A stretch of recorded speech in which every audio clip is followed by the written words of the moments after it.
Assalamu alaikum wa rahmatullahi wa barakatuhu. Welcome back to Revival Live, episode 2. I am your host, Irfan Shahid, and joining me in the studio today is Brother Haris Omar and Brother Talib. Guys, go ahead and introduce yourselves. Yeah, inshallah, we're back. I know it's been a long time, guys, since we left you. One thing I just want to say right off the bat, this is not my only shirt. I know I was wearing this. You go back to the other house. But alhamdulillah, it's good to be back. Brother Talib. Inshallah. Assalamu alaikum wa rahmatullahi wa barakatuh. Thank you for the invite. I love you guys. I am blessed to be part of this. No, so. we're so glad to have you here. And, I we matched kurtas. Yeah, sick. Right? So I saw him come into the studio with the black kurta, and I'm like, I'm gonna go run up and grab my black kurta. So now we're making Haris look You guys left left me out. with a repeat wardrobe. Man, People are gonna think I got you locked out here. You lived out here. Help. No, so alhamdulillah, today we have an awesome, amazing show for you. It is. It's a story about something that's so visceral and close, and I think one of the most powerful concepts in life, which is ikhlas. And ikhlas in Arabic and in the Quran, loosely translated, it comes to something to mean sincerity, right? Sincere to Allah, your sincere relationship with Allah subhanahu wa ta'ala. And we are going to go on a journey with Brother Talib to how he came to ikhlas and how he followed the hidayah of Allah subhanahu wa ta'ala, and that hidayah turned to submission and a shahada and ilm and ibadah, and go through this journey and really what does this mean for individuals, for everybody who struggles with their own journey and their own personal demons, and what does it mean for ourselves who are Muslim to carry Islam to America, and how important that is, not just as an obligation, but as us wanting Jannah for everybody. So, I've been, we've all had struggles, and Allah subhanahu wa ta'ala will test everybody, and it's the perspective that we adopt towards these tests that really help us go through them. And without further ado, I'll let Brother Talib take it over. And you and I had connected previously, and you shared a lot of the story with me, and that's the first thing that I felt. I felt ikhlas. That was like this needs to be captured, and it needs to be captured for our future, for our present, and learn from it. So, why don't you go ahead and tell us about your background and how you came to sit in the studio today. Get to that. For sure. Get to that point. So, again, thank you for the invite. I believe that this is important because we all have a story to tell, right? We all have struggles that we face as individuals. Right. And I believe that if you can learn from those struggles, if you can grow from those struggles, each and every one of us can learn from those mistakes, and each and every one of us can be inspired by how you changed, right? And that's what I try to do. I try to inspire others so that they can inspire me, motivate others so that they can motivate me, especially when you guys all have the same agenda, when we all have the same goal and mission, right? And so when I tell my story, I don't tell it just because I want people to feel sad for me. I don't tell it because I want people to find me, famous, or because I want people to attract to me, right? I tell it because it's an amazing, inspirational story to myself. So every time I hear it, every time I tell it, it brings me back to that time. So this is part of the reason why what brought us here today, which is, I was telling the stories to certain brothers that I've never met before. And of course, that's probably like the most famous question, right? Oh, wow, you're Puerto Rican? That makes no sense, right? When you're thinking about a Puerto Rican Muslim, like, how did that happen? And so automatically you want to hear that story. And so I was telling the story very bluntly. And so this is why we're here today, so that we can share the story in more depth and in more details. So without further ado, I'll just get into it. Bismillah. Bismillah ar-Rahman ar-Rahim. So, in order for us to understand and in order for us to get the message, we have to go back to when I was a really young, You guys start when you were born. when I was born. No, not that far, man. I don't remember that, but if you It was remember a dark then you're and amazing. stormy night. We were on the way to the hospital. For sure, right? Once upon a time. You No, got a for sick sure. memory there, bro. Yeah, right. So, I used to live in Puerto Rico. I was born in Philadelphia. I wasn't born in Puerto Rico. I was born in Philadelphia, and I was raised by my grandma in Puerto Rico, up until the age of like 5 or 6. I was real close to my grandma. I was always with her. Mainly the reason why I was always with my grandma was because my mom at that time, she was a businesswoman. She had multiple businesses in Puerto Rico. We were well off actually, as far as wealth goes. She had no time for me. She'll come visit me, make sure that if I need anything, that I have it. If my grandma needed anything, make sure that she provides for that. So I was real close to my grandma, spending a lot of time with them. And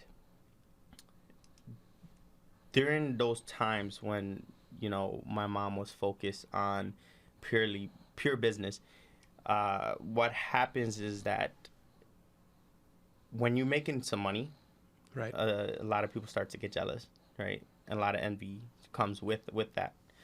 And so there was a lot of people that loved my mom. There was a lot of people that envied my mom, both because she was such a open-hearted person. She looked at a woman that had kids and she would want to help them right away. Here, you need a job. She You was work known at in the community. 100%. And she was helping a lot of people. If they needed a job, if they needed a place to stay, she'll help them. And a lot of people, had that opposite reaction where it was just more like, how come she has it and not me, right? Yep. So we had to get out of Puerto Rico because there was a lot of death threats. And so we went seeking refuge from a lot of our families that are in the United States.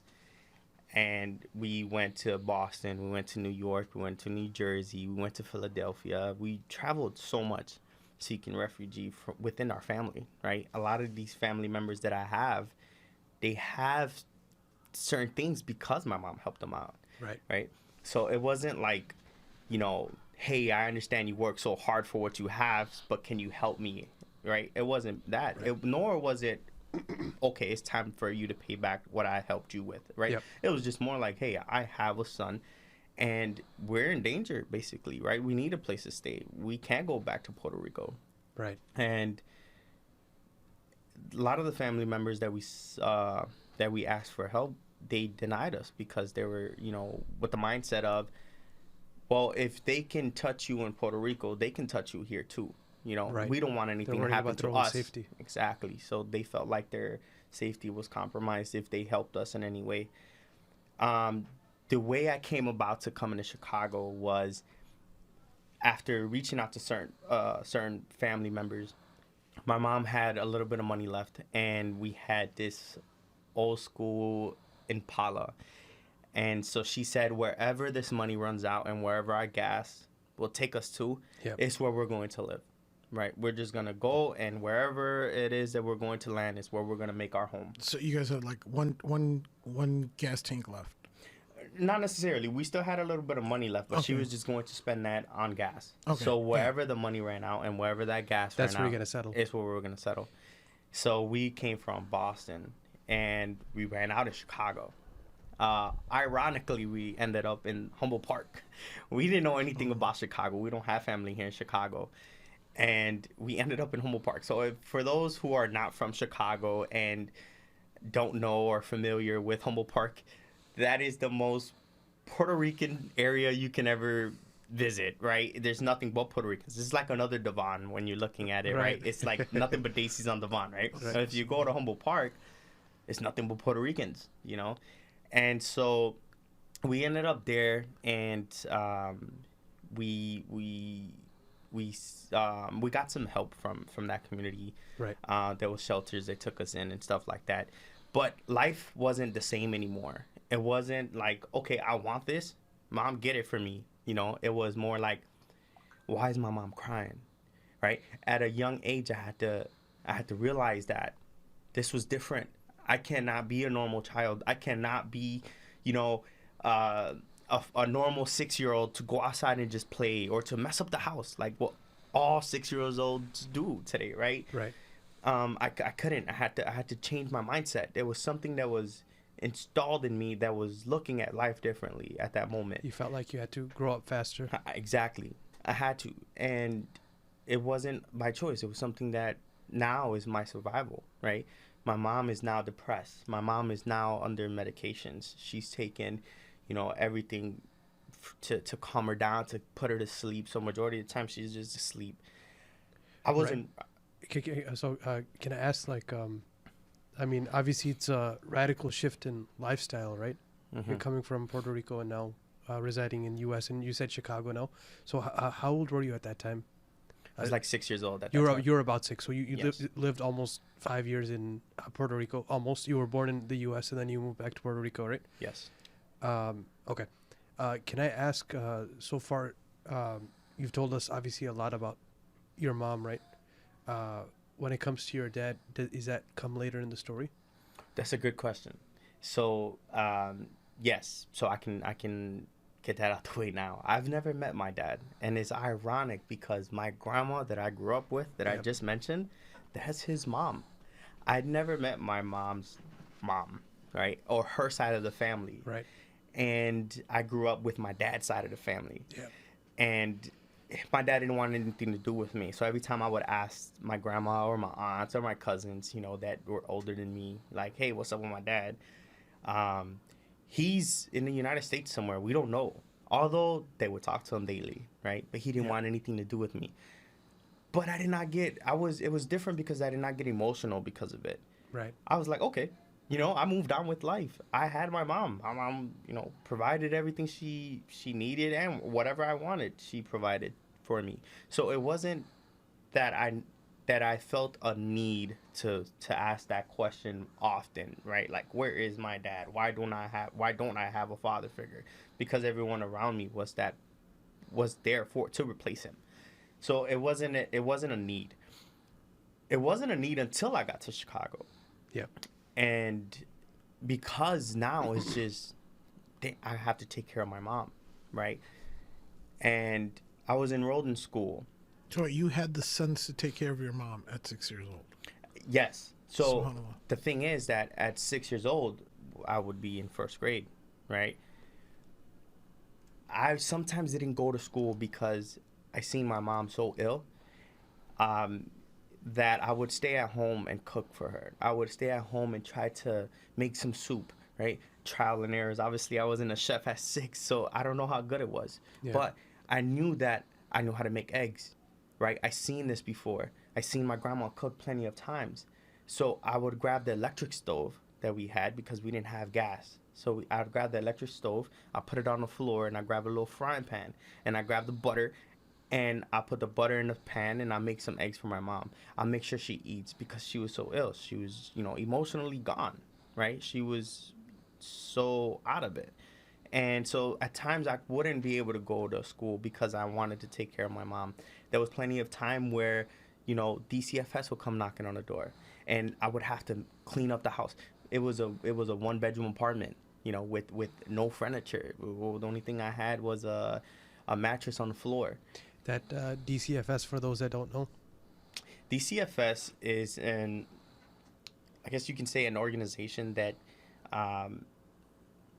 look after the well-beings of children. So Okay. if you are a parent and you're neglecting your kid in any way, they can take your kids from you and put them in the foster care system, right? And so one of the things here in Illinois, especially, I don't know about everywhere else, but if you are not in school, if you're enrolled in school, especially if you're young, and you miss X amount of days, they do a wellness check on you. Investigation. Right? Yeah, an investigation eventually, yes. So they do an investigation to see what's going on. Are you okay? Did something happen, right? And so depending on the condition of the house or the condition of the life itself, if it's safe for the kid or not, right? Obviously, something told me, I didn't know this at the time, but I didn't want people to know that we were struggling. I didn't want people to know that my mom was emotional, an emotional wreck, right? So something just told me, man, I hear a knock on the door. Start hiding things that look dangerous, right? Because I'm just a kid, but I know it's dangerous. I don't expect you to look at me and understand that I understand that this is dangerous, right? Exactly. If you look at that scenario, you're going to say, where the heck is this kid's mom, right? You're going to say, why are these things, this type of living condition okay for this kid? Yeah. And so I prepped as much as I can, right? I opened the door and I made some stories up. My mom's in the shower right now. How can I help you? Okay, well, let her know she needs to call this number. So I'll wait for like days to go by, and I'll have my mom, let her know that, hey, you have to call this number so that they can get off our backs. So understanding that I had to fend for myself. I had one pair of pants and t-shirt for school and one pair of shoes. And every day I come home from school, I would go to the bathroom sink and wash my shirt and then hang it so that I can look clean for the next day. Sometimes, I would eat nothing but noodles, right, for dinner. Sometimes I'll just drink water. But it was good. It was fun because it made me who I am today, right? This whole life that I've lived has built me for who I am today. But so depending on what I had in the fridge is what I would cook, right? Of course, sometimes I'm not saying that my mom never cooked for me or anything like that. Whenever she was normal, I guess, and that moment, she'll cook great food, and I would sit there and I'll stare and I'll learn. I would help her chop up, onions and olives and stuff like that. I'll help her with whatever it is, and that's part of the reason why I can cook today. You know what I mean? And it's awesome. My kids love my food. You know what I mean? So it's a blessing. It is. You could tell she was, it sounds like, despite everything, circumstances, your mom obviously loved you and she was trying to, be in that state where she can provide for you and take care of you. 100%. And, without help, without any family members, without any, community support, right? You can't blame someone that is in that stage of emotional distress, right? Because a person that's in emotional distress cannot get over it by themselves. This is why it's important for us to check up on each other. This is why it's important for us to be there for one another. If you see that there's something wrong, if this person's off, if you spend time with this person every day and you see that this person is not acting the way he normally is, ask those questions. Maybe they don't want to share it in a group. But hey, check up on them. If you really care about either family members, brothers, friends, whoever it is, check up on them, because that is a huge problem, especially here in the West.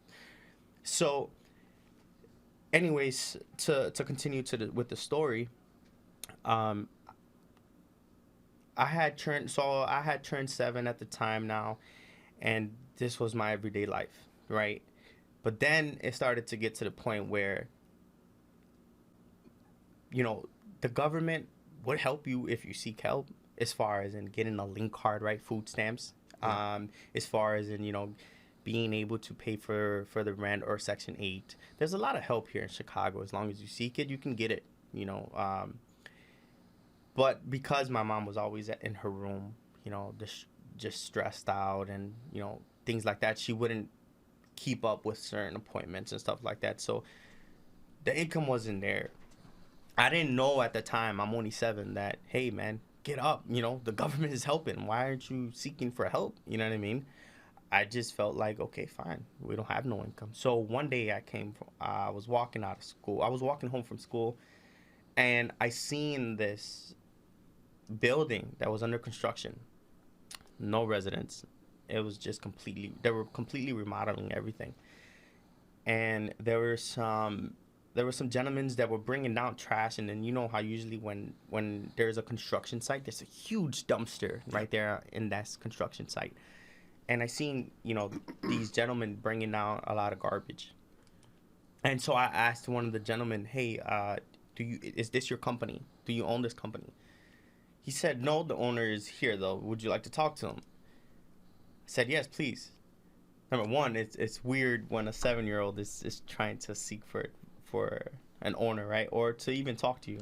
How old were you at this time? 7. 7. Yeah. So, and so you're just walking home from school? I was walking home from school. Okay.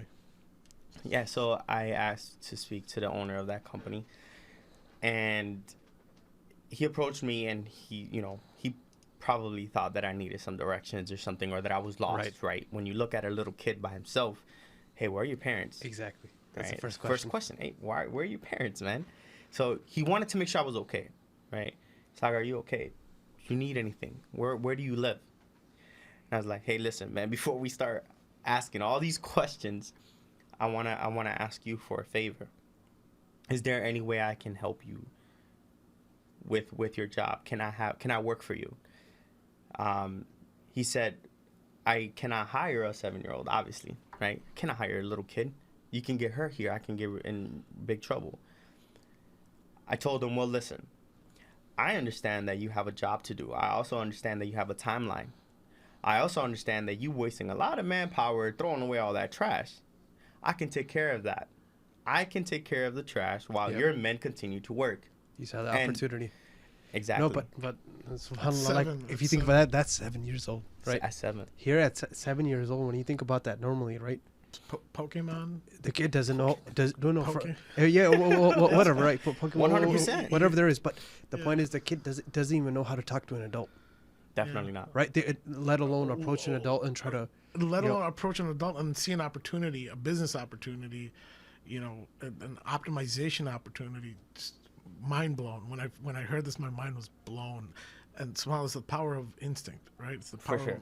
of Survival. And when I listen to your story, I can tell that the guidance of Allah is there. Whether it's from that car stopping in Humble Park, 100%, to that opportunity of that building being built, the hidayah. Like, there's a milestones of hidayah that you can reflect back upon, and those are powerful moments to reflect on. And I don't want to interrupt. No, I you. Go ahead and appreciate that. continue. I appreciate that for sure, and it is like that. At the time, I didn't know what was going on. This is just the life I'm living. But it's true when people say Allah is the best of planners, and everyone will know that's listening to this today. They'll understand how Allah is truly the best of planners, the one that's truly in control of that steering wheel. While meantime, we sit here thinking that I know what's best for my life, right?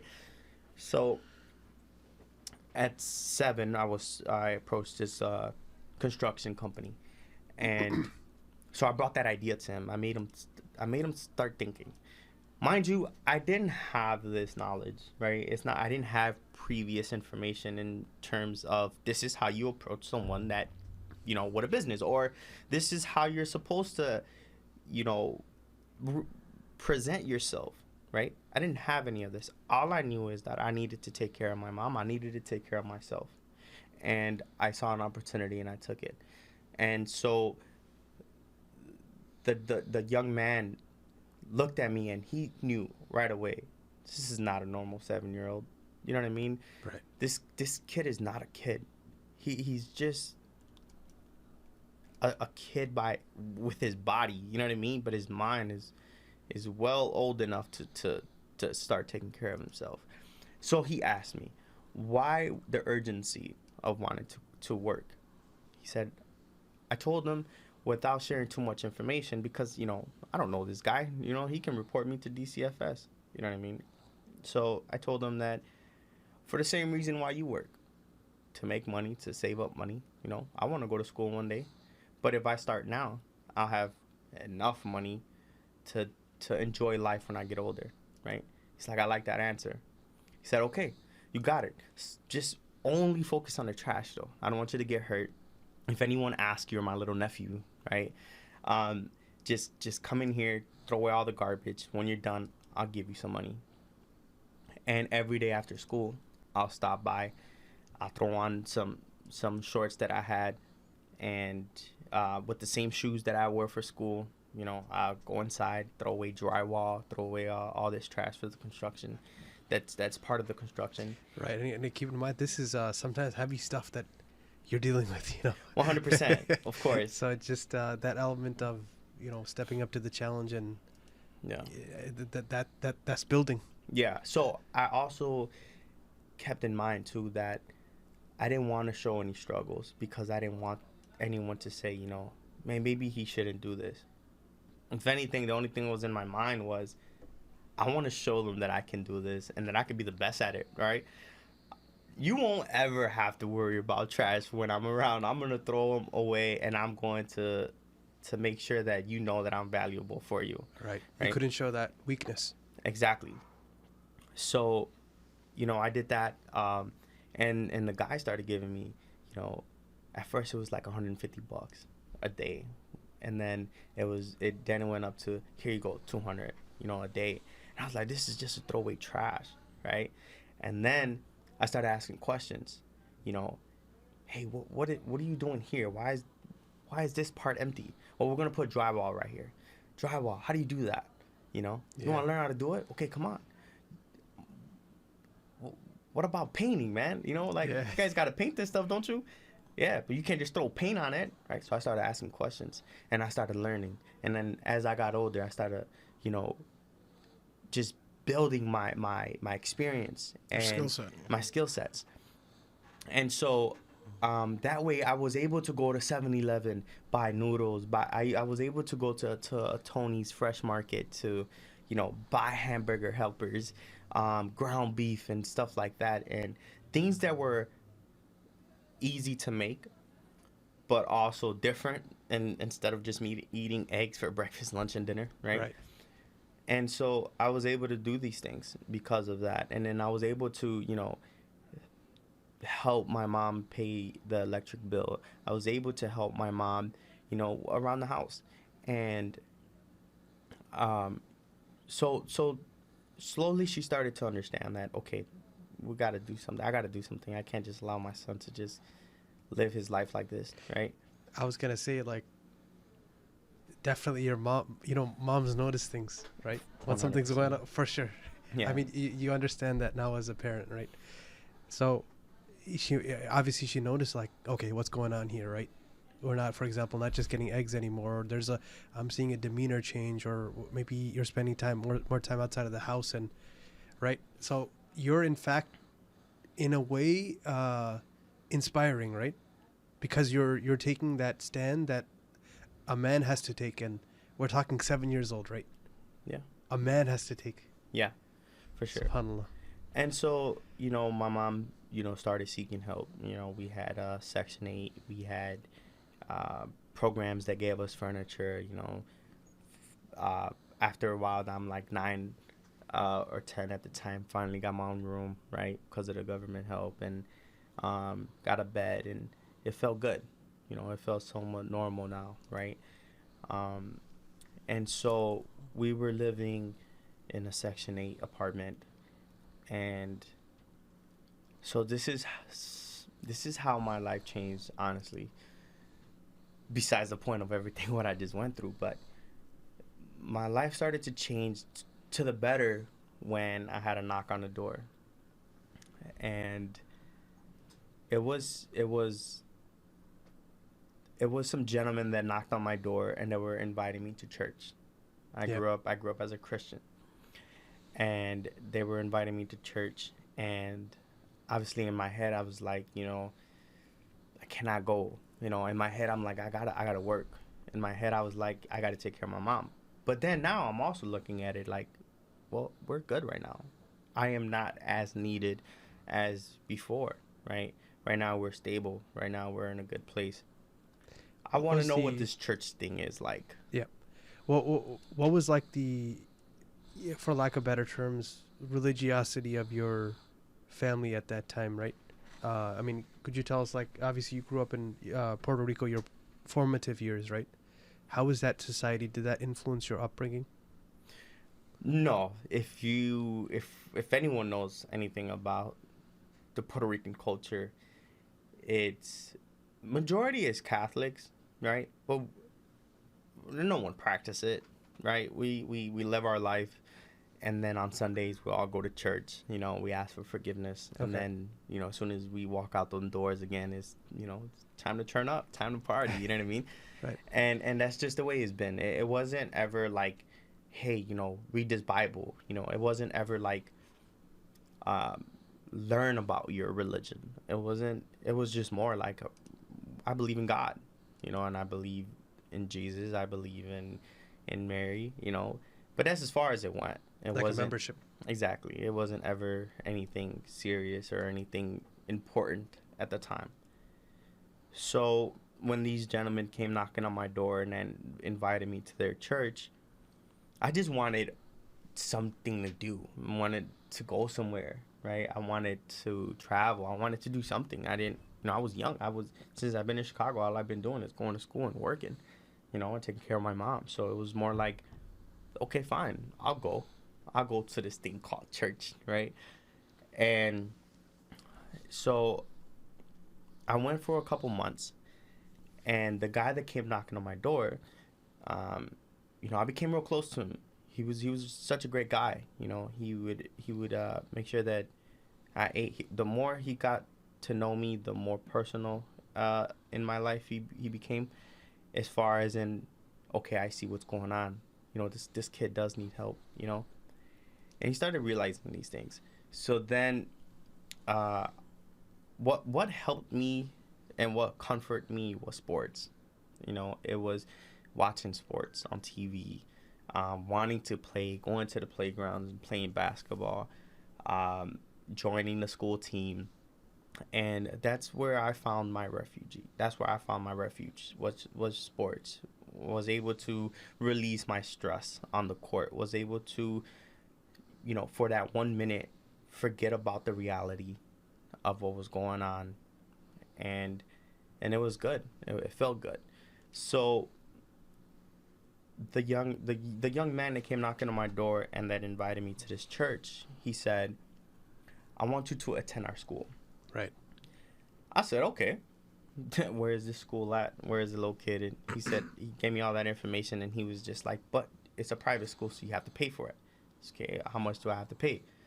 $600 a month. I said, "Thank you for the idea," but there's no way. You know what I mean? I don't have that money. Number one, number two. Even if I did have that money, I'm going to spend it on here. Yeah, let me ask you, how many hours were you working? So you're going to school 8 to 3, and then you're coming home. You're going straight to the site, the job site, and 2 hours, 3 hours, 4 hours. So it depended. Sometimes when we were finished with the project, you know, at work from anywhere from 2 to 3 hours a day. Sometimes, you know, we'll have a new project, so it'll be 4 hours. Sometimes I wouldn't get home till like 10 o'clock at night. Sometimes I'll get home at like 7, 8, because mind you, you know, I was still limited. It's not Right. like I was able to, you know, build a whole house by myself. So how many years between when you started working and you started going to church? So you're like 9 when you start, 8 or 9 when you started going to church, or So I was 9 at the time when I okay, so started going like to so church. 2 years you went to school and worked and took care of your mom and would skip school when you needed to and cook and do all those things, and then you got the knock on the door. You're 9 years old and you start going to this church and you start developing a love for sports. Yes. Okay. Yes. And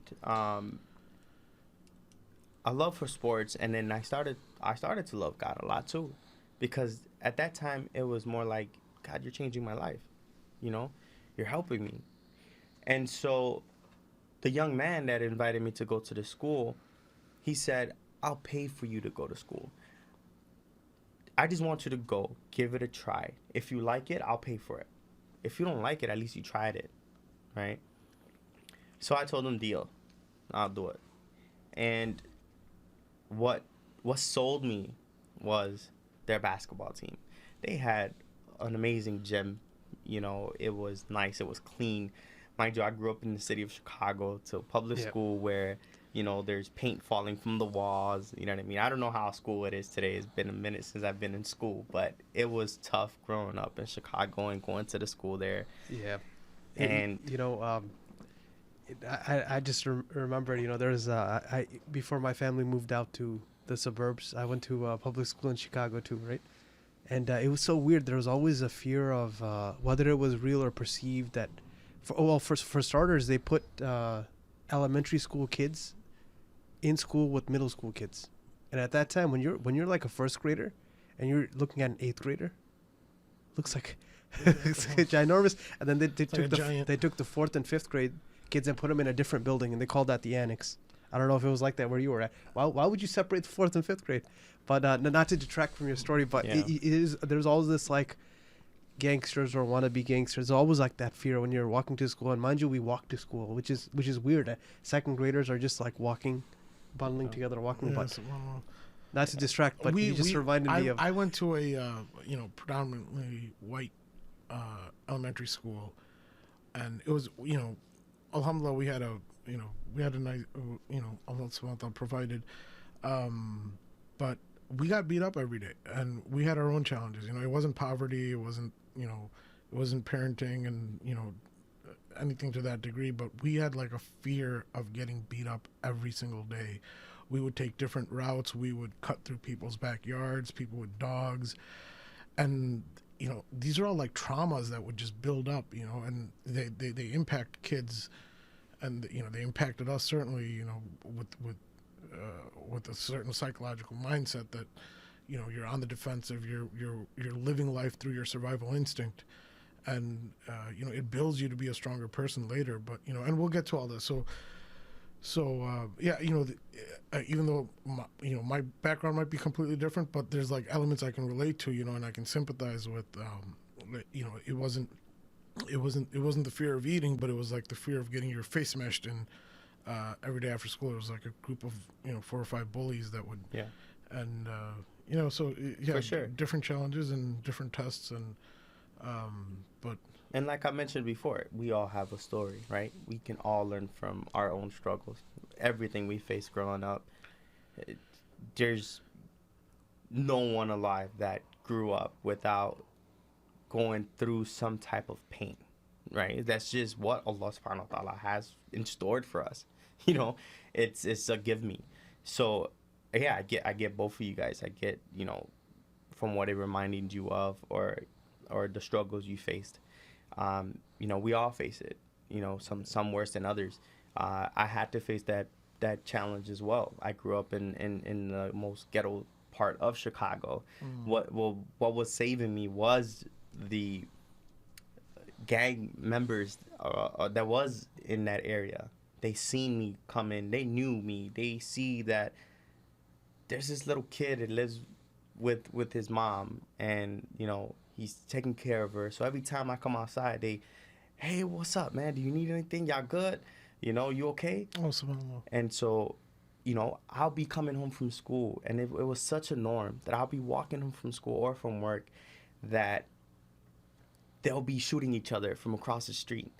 And I'm just like, well, I hope it doesn't hit me today. I'm just walking up the stairs. It was such a norm. It was such a norm to... Would they pause for you? Like... No. They just knew that it wasn't...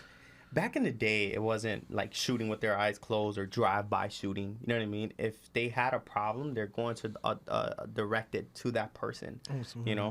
So it was different back then. And, were these inner Puerto Rican gangs, or were they like... It was mixed. It was mixed, okay. Yeah, I grew up in the west side of Chicago. It was a little bit of everything. Okay. But it was a norm, and I had to defend myself. There was kids as well that was struggling in that society, and so some of them were bigger than others, right? And so they felt like if you have something that they wanted, they felt like, man, I'll just knock him out and take it from him. I couldn't allow that to happen to me. So what I would do is, in every corner of that block, right, I would have either a bat or a stick or a knife somewhere, right? Because I wasn't the biggest person in the world, right? I was always short. I was always shorter than everyone, but I was strong. But it was more like, okay, I have to defend myself. I have to look out for myself. So there would be times where, you know, you'll have these kids that'll come up to you and say, you know, and push you around and try to beat you up. You know, I'm going to fight back. I'm going to make sure that I hit you so hard that when you get home, you're going to say, yeah, we whooped him, but man, my jaw hurt. You know what I mean? regret that. Like, yeah, like, Not think twice. he hit me hard though, you know? Hey, if I get beat up, I get beat up. If I, you know, if I die, I die. That's just the mentality I had. It's the mentality that I was raised with. I didn't care about anything else. I didn't, you know, the only person I cared about was my mom. I didn't care about nothing else. If there was somebody bigger than me, I looked at it as, well, that's as hard as he's gonna fall. You know what I mean? But yeah, we all had those challenges. But anyways, going back to what I was saying, I grew, so I accepted the fact that, man, this private school might be good for me. I looked at this gym. I looked how clean the halls were, you know, and it was a good feeling. I was like, man, their basketball team must be dope, right? Like, their basketball team must be awesome. Like, it must be good to be here. So I instantly joined the basketball team, and I was third, fourth grade, and I was the first fourth grader to join the varsity team, which was 7th and 8th graders. You know, I dedicated my time to that. I dedicated my life to it. I, you know, would practice after school. I would practice as soon as we get out of school. I would practice at night. You know, I would read a lot of books, a lot of Michael Jordan books, a lot of Kobe Bryant books, a lot of, you know, Magic Johnson books. A lot of these legends that wrote books, I read them. They were my motivation. They were my inspiration at the time. To the point where it was like when all these church brothers would look at me and they'll say, hey, where's your Bible? You know, I'll throw them like a Kobe Bryant book or something. You know what I mean? And they'll used to get mad, you know? They're like, come on, man, this, that, and the other, you know? Like, but I understood it. I understood that there's one God. I understood that, you know, there was messengers. I understood this message, but it wasn't an importance to me. What was important to me was my survival. Here and now. Here and now, right? That's what I had. That's what I had to deal with. And so life was good at that moment. Life was good at that time. You know, we were good. My mom was healthy, right? It was good. And now my goals started to change, right? As time went on, my goals started to change. It went from, I need a job. I need to maintain this job. I need to take care of my mom. I need to make sure that I can buy another white shirt, right? It went from that to, I can probably go to college. You know, I can probably, you know, play college basketball. And so ultimately that became my goal. My goal was to play college basketball at a university. Obviously, I didn't want to go to the NBA. Now, it's hard to get into the NBA or anything like that, but I just wanted to attend college and have fun in college, but play college basketball. That was my ultimate goal, and then after that, I'll figure it out, you know. But that's what I was doing. That's just the way I was, you know, headed to, and it went, you know. So at the same time, while being part of this private school, I had to, you know, do a lot of things, like they call it soul winning. Soul winning is when every Wednesday you get a school bus, and everyone in the basketball team and everyone that's part of the community, you get picked up on a school bus, and then you go out and you go to like the worst part of Chicago, like South Side or whatever rough areas, whether it be the west side of Chicago, rather be the south side of Chicago. We'll go there and we'll talk to the youth there, and we'll invite them to church. So we had to invite them to church. We had to ask them, you know, hey, do you know Jesus died for your sins? You know, do you know if you're going to go to heaven when you die? Do you want to know if you're going to go to heaven when you die, right? Do you want this golden ticket? Right. So this was mandatory? This was mandatory. That was your... I also want to revisit the part of the story, subhanAllah, this school was in Indiana, right? The school was in Indiana. And you were living in Humboldt Park, and they had provided a chartered bus for you to come out to pick you up and take you there. Yeah, so they'll come and pick me up at like 5:30, 6 o'clock in the morning, and take us to Hammond, Indiana, and then drop us off after school. Yeah. Now, were you able to continue working while attending the school, or like you had to? So There's just not enough hours in the day. there wasn't at the time. There wasn't because everything was taken care of for me. Right. The gentleman, paid for everything that I needed. Right. And so, for the most part, I was free to do and focus on school. Oh, subhanAllah. So Okay. that's why I was saying that my goals started to change, right? It wasn't that I needed a job now. It was more like I can focus in school. My mom was good. We did have government help. We didn't need anything. I would come home to a home-cooked meal now, right? SubhanAllah. And so, for the most part, the struggle started to change a little bit, right? And so I would get up at 5, 6 o'clock in the morning, 4 o'clock in the morning to get picked up at 5, 6 o'clock in the morning to go to school and then come back from school. And so every Wednesdays were mandatory to go soul winning and introduce people to Jesus Christ and ask them if they knew that Jesus Christ was their savior, right? But again, I was doing it because I had to. Not that I was against my religion, right? I mean, at the time I was just like, this is what I know to be true, right? And no one can tell me any different. Right. And I loved my religion. It was something that I was raised with. It was something that I didn't know anything else to be true. So it wasn't a part of my life to be like, okay, I have to live like this though, right? It was more like, okay, cool. I know that I'm gonna go to heaven, but I can still focus on my goals, right? I can still live my life however I want to. Right. Sure. So was it basketball first or the Salvation Wednesday first? No, everything was always basketball to me.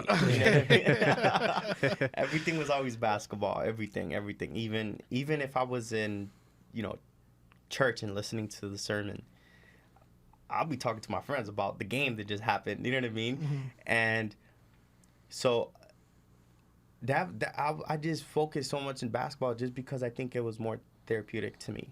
Yeah. It took me away from all the pain that I've been through so far. It took me away from worries. It took me away from any struggles. It was just something that brought ease to me. Not that my religion didn't bring any ease to me if I would have allowed it to, but I just didn't seek refuge in it. I seek refuge in sports. So as I got older, I started getting closer to my coach.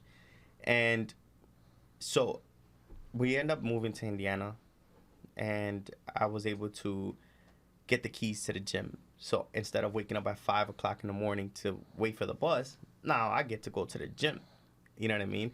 And I would practice in the gym from 5 o'clock in the morning to 8 o'clock in the morning. I took a shower and then attended my classes. And that's the way my life was. I started to do that until I noticed that, hey, my coach got a company. And I started working with him. And so every day after practice, I go to work with him, and then he'll drop me off at home.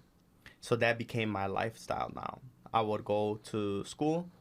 After school, go to basketball practice. After basketball practice, go to work. After work, go home, get some sleep, right? That was my norm. That was my regular routine. And things were starting to really look promising. Things were just really started to look like how I want it to be, right? Now I have my whole life planned out. Now I have an ultimate goal that I look forward to. I don't have to struggle. I don't have to worry about anything. My mom is good. I don't have to worry about my community or anyone trying to bully me because I'm not around, right?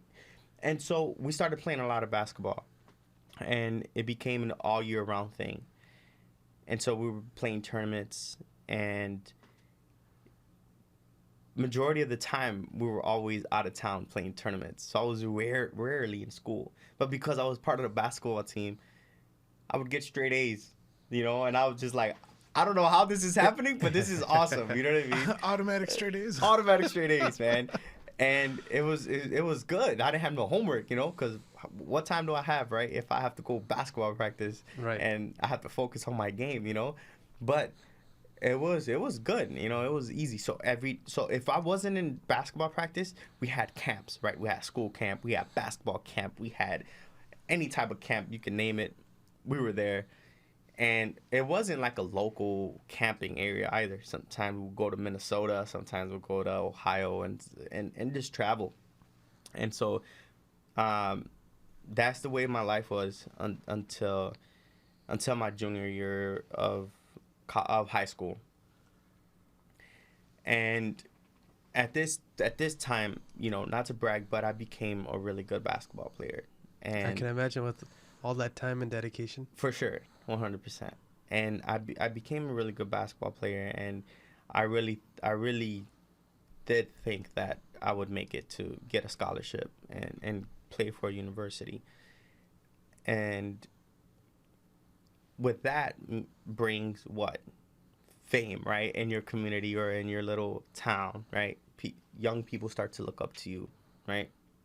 I had a lot of young people come up to me and, man, you're the coolest thing in the world, right? At that time, I'm still young too, but it feels good to have people look up to me. It felt good to be able to motivate people, right? And you know, I was still part of my church. I was still part of, you know, whatever organization they had, whatever project they had set for that day. I would make sure that I attend. I make sure that, you know, I was part of a little bit of everything because I wanted to make sure that I helped the youth. I wanted to make sure that no one struggles without sharing my story. Right. Almost like a role model in a sense to some of the guys that are up and coming. I mean, even in your situation, when I hear stories many times where when somebody doesn't have that male role model or male figure, right, they'll look towards others, whether that be in the community, for example. It could be their uncles, could be their whoever it is, male in their family, right? They'll try to emulate that type of example, right? So for you, it looks like it's coming out in the form of, you know, guys you're doing business with, working with your coach. You mentioned your coach a few times, right? Getting a little bit closer to him. So it's interesting to see how you're naturally kind of going in that direction. But for that person that maybe couldn't find those type of role models around them, right? You saw an opportunity, whether that came in the form of a school or church, whatever it may be, right? So you didn't devolve into, you know, the guy who's across the street trying to get you into their association, to their gang, and whatever it might be, right? Right. So that subhanallah, that's amazing. Like Irfan Bhai was talking about, like you're being directed on a specific path, but you don't even know that. 100%. And Jazakallah khair for bringing that up, because that's a key moment as well growing up, trying to look for role models. But because I wasn't thinking like a normal child, I would look at every individual, rather they were in the streets, rather you're the pastor. I'm not looking at one individual and just sticking to him. I'm learning from a lot of older people, right? There's a lot of older people that influence me in my life, but I'm learning. I'm asking questions. What are the mistakes you've done? How did you overcome those mistakes? And so that way I can stay away from those mistakes.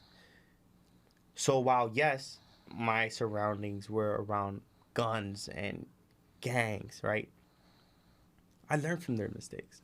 You know, it was like I mentioned before, it was a norm to come outside and have a group of guys sitting in a corner and they have guns, you know, and you know, I'm young, and they're like, hey, if you go across the street and somebody starts messing with you, look what I got, you know, and they'll show me their gun, Right. you know.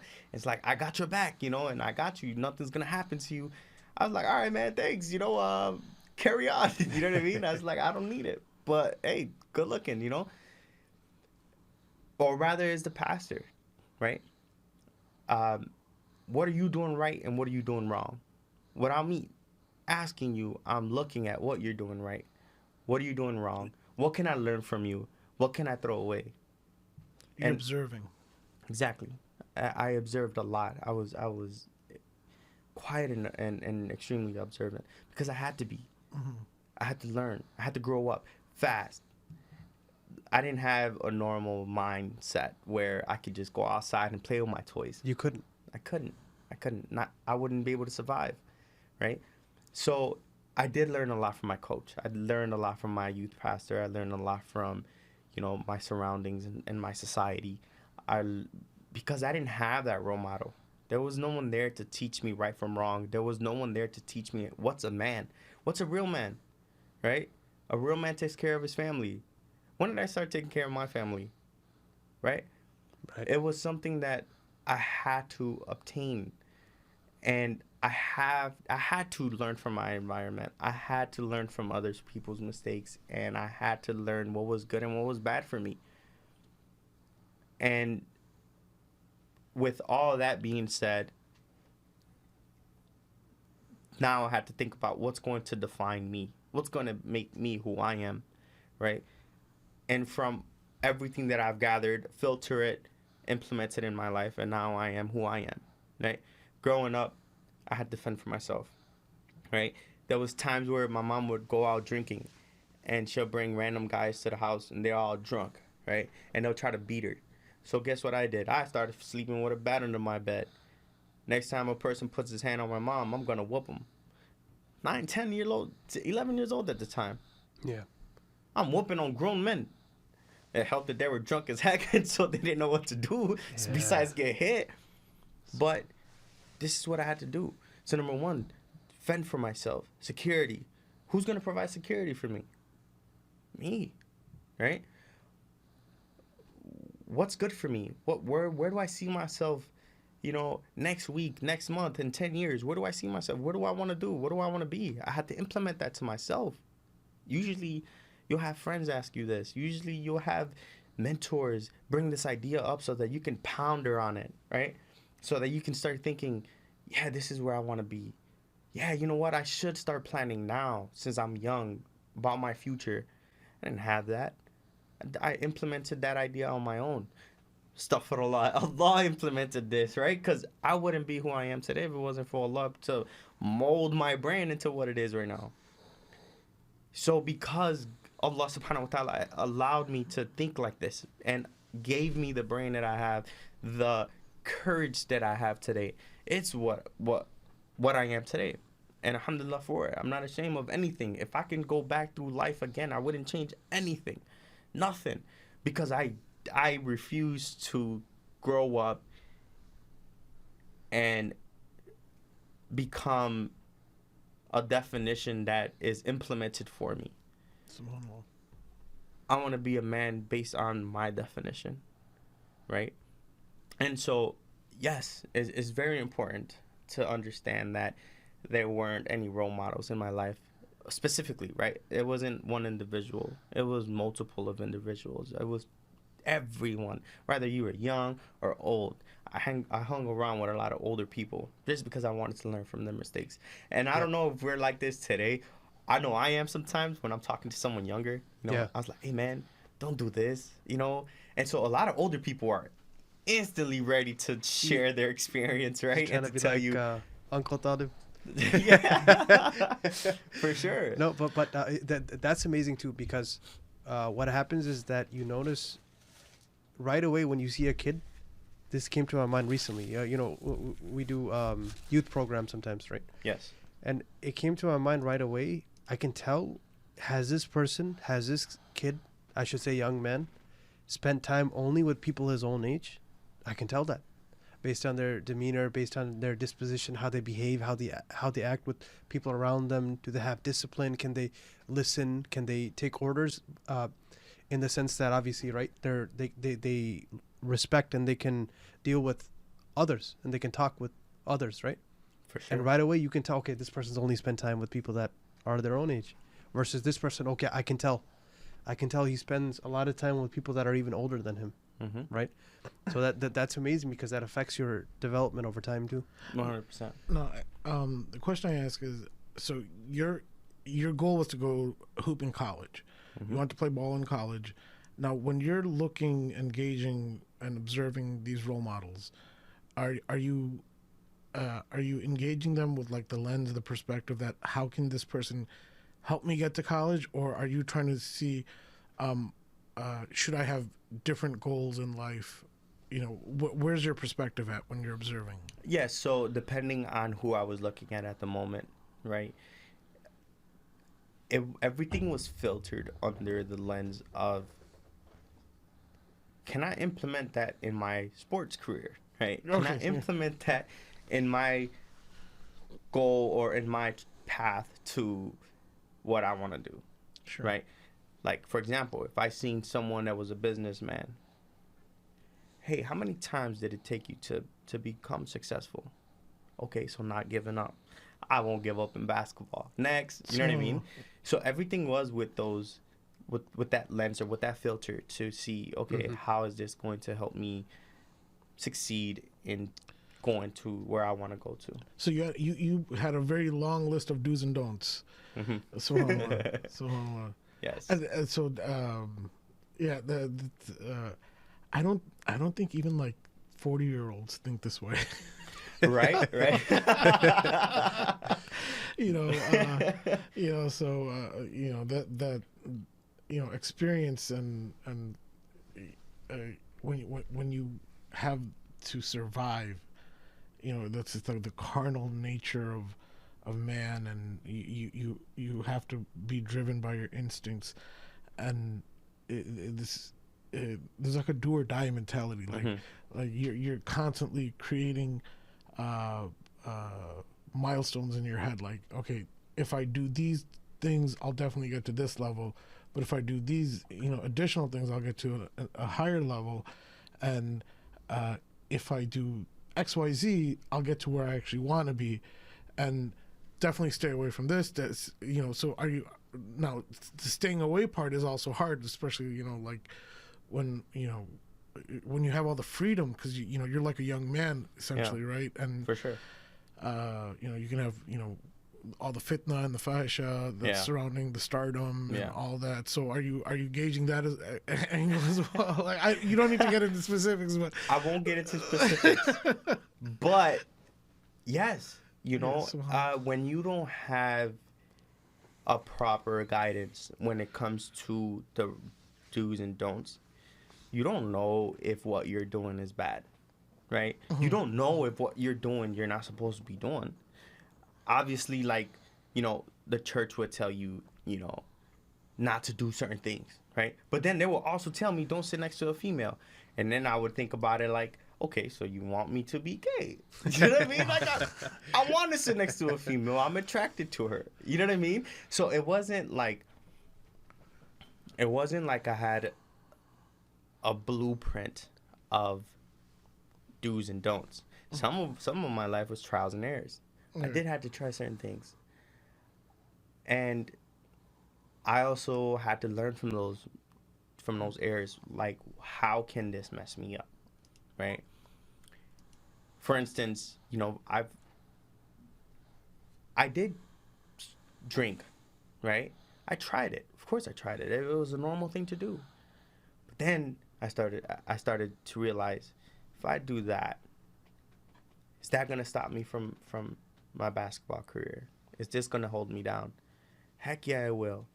Women, heck yeah, it will. It'll hold me back. So all of these things that I've tried, I looked at it with the lens of, is it going to hold me back from accomplishing what I want to accomplish? And if it's a yes, I'll let it go. This is a huge parallel here, because it's the same analogy for your akhirah, right? That your sharia is your do's and don'ts, and whether what you do for the pleasure of Allah, and what you stay away from, you also get rewarded for it. And whether you were developing all of this for hooping in college, right? But subhanAllah, that your perspective in and of itself was a hidayah that Allah subhanahu wa ta'ala was guiding you. Like, look, Talib, I trained you to listen to your instincts and act on what's good for you, because your goal was, it was a lofty goal of trying to play in college. But now the same mode of thought, the same paradigm, the same logic can be applied for your akhirah, that hey, you did it for college, for balling in college, now do it for your Jannah, so Yes. And I'll get to that. Yeah, okay. I'll get to that. I promise you. And it's amazing. It's amazing. It's amazing that you noticed that right away, right now, too. You know what I mean? Usually people won't pick that up until later on in the story. But yes, it's true. It's true. And this is why I mentioned before that Allah is the best of planner, man. Allah has a plan for all of our lives, no matter what we do, no matter where we go, no matter how much we mess up. There's a reason behind everything. We may not know that reason right now. It may not make any sense. But there's a reason why we struggle the way we struggle. There's a reason why we go through what we go through. Because there's a plan for it. You're going to witness what it was or the reason why you went through that. There's a platform in your life, if not here and hereafter. But there is. There's a platform being created for your next step. 100%. Yeah, subhanAllah. So that's the way I was living my life, right? I would look at things in a sense where, is it good for me? How is it good for me? Is it going to hold me back on my goals? Is it not? And if it's not, and if it's going to help me on my goals, I'll implement it, right, into my way of life, right? And obviously, is always giving thanks to God too. At the time, it was just always like, and God, you really did this to me, right? You really looked out for me. I struggled. I came so far, and now I am where I'm at today because of you. Thank you, God. And it was always amazing to me, where I'm just like, I made it this far on my own, right? So now you're a star hooper, right? You're going to camps all over the Midwest. You're going to Minnesota. You're going to camps after basketball, because basketball season, it's only 3 months out of the year, right? No, not for our school. We made it an all year round thing. Oh, okay. So there was some kind of division that was all year round, and then there's all sorts of extracurricular activities associated with it. SubhanAllah. And how old are you at this time now? So I did that sophomore year. So I did that since I was in 5th grade. Okay. And then now I'm at junior year. Okay, junior year. My junior year is where I stopped the story, which is where I started mentioning that at this point of my life, I'm an influencer for a lot of the youth, right? I'm giving speeches, I'm preaching, right?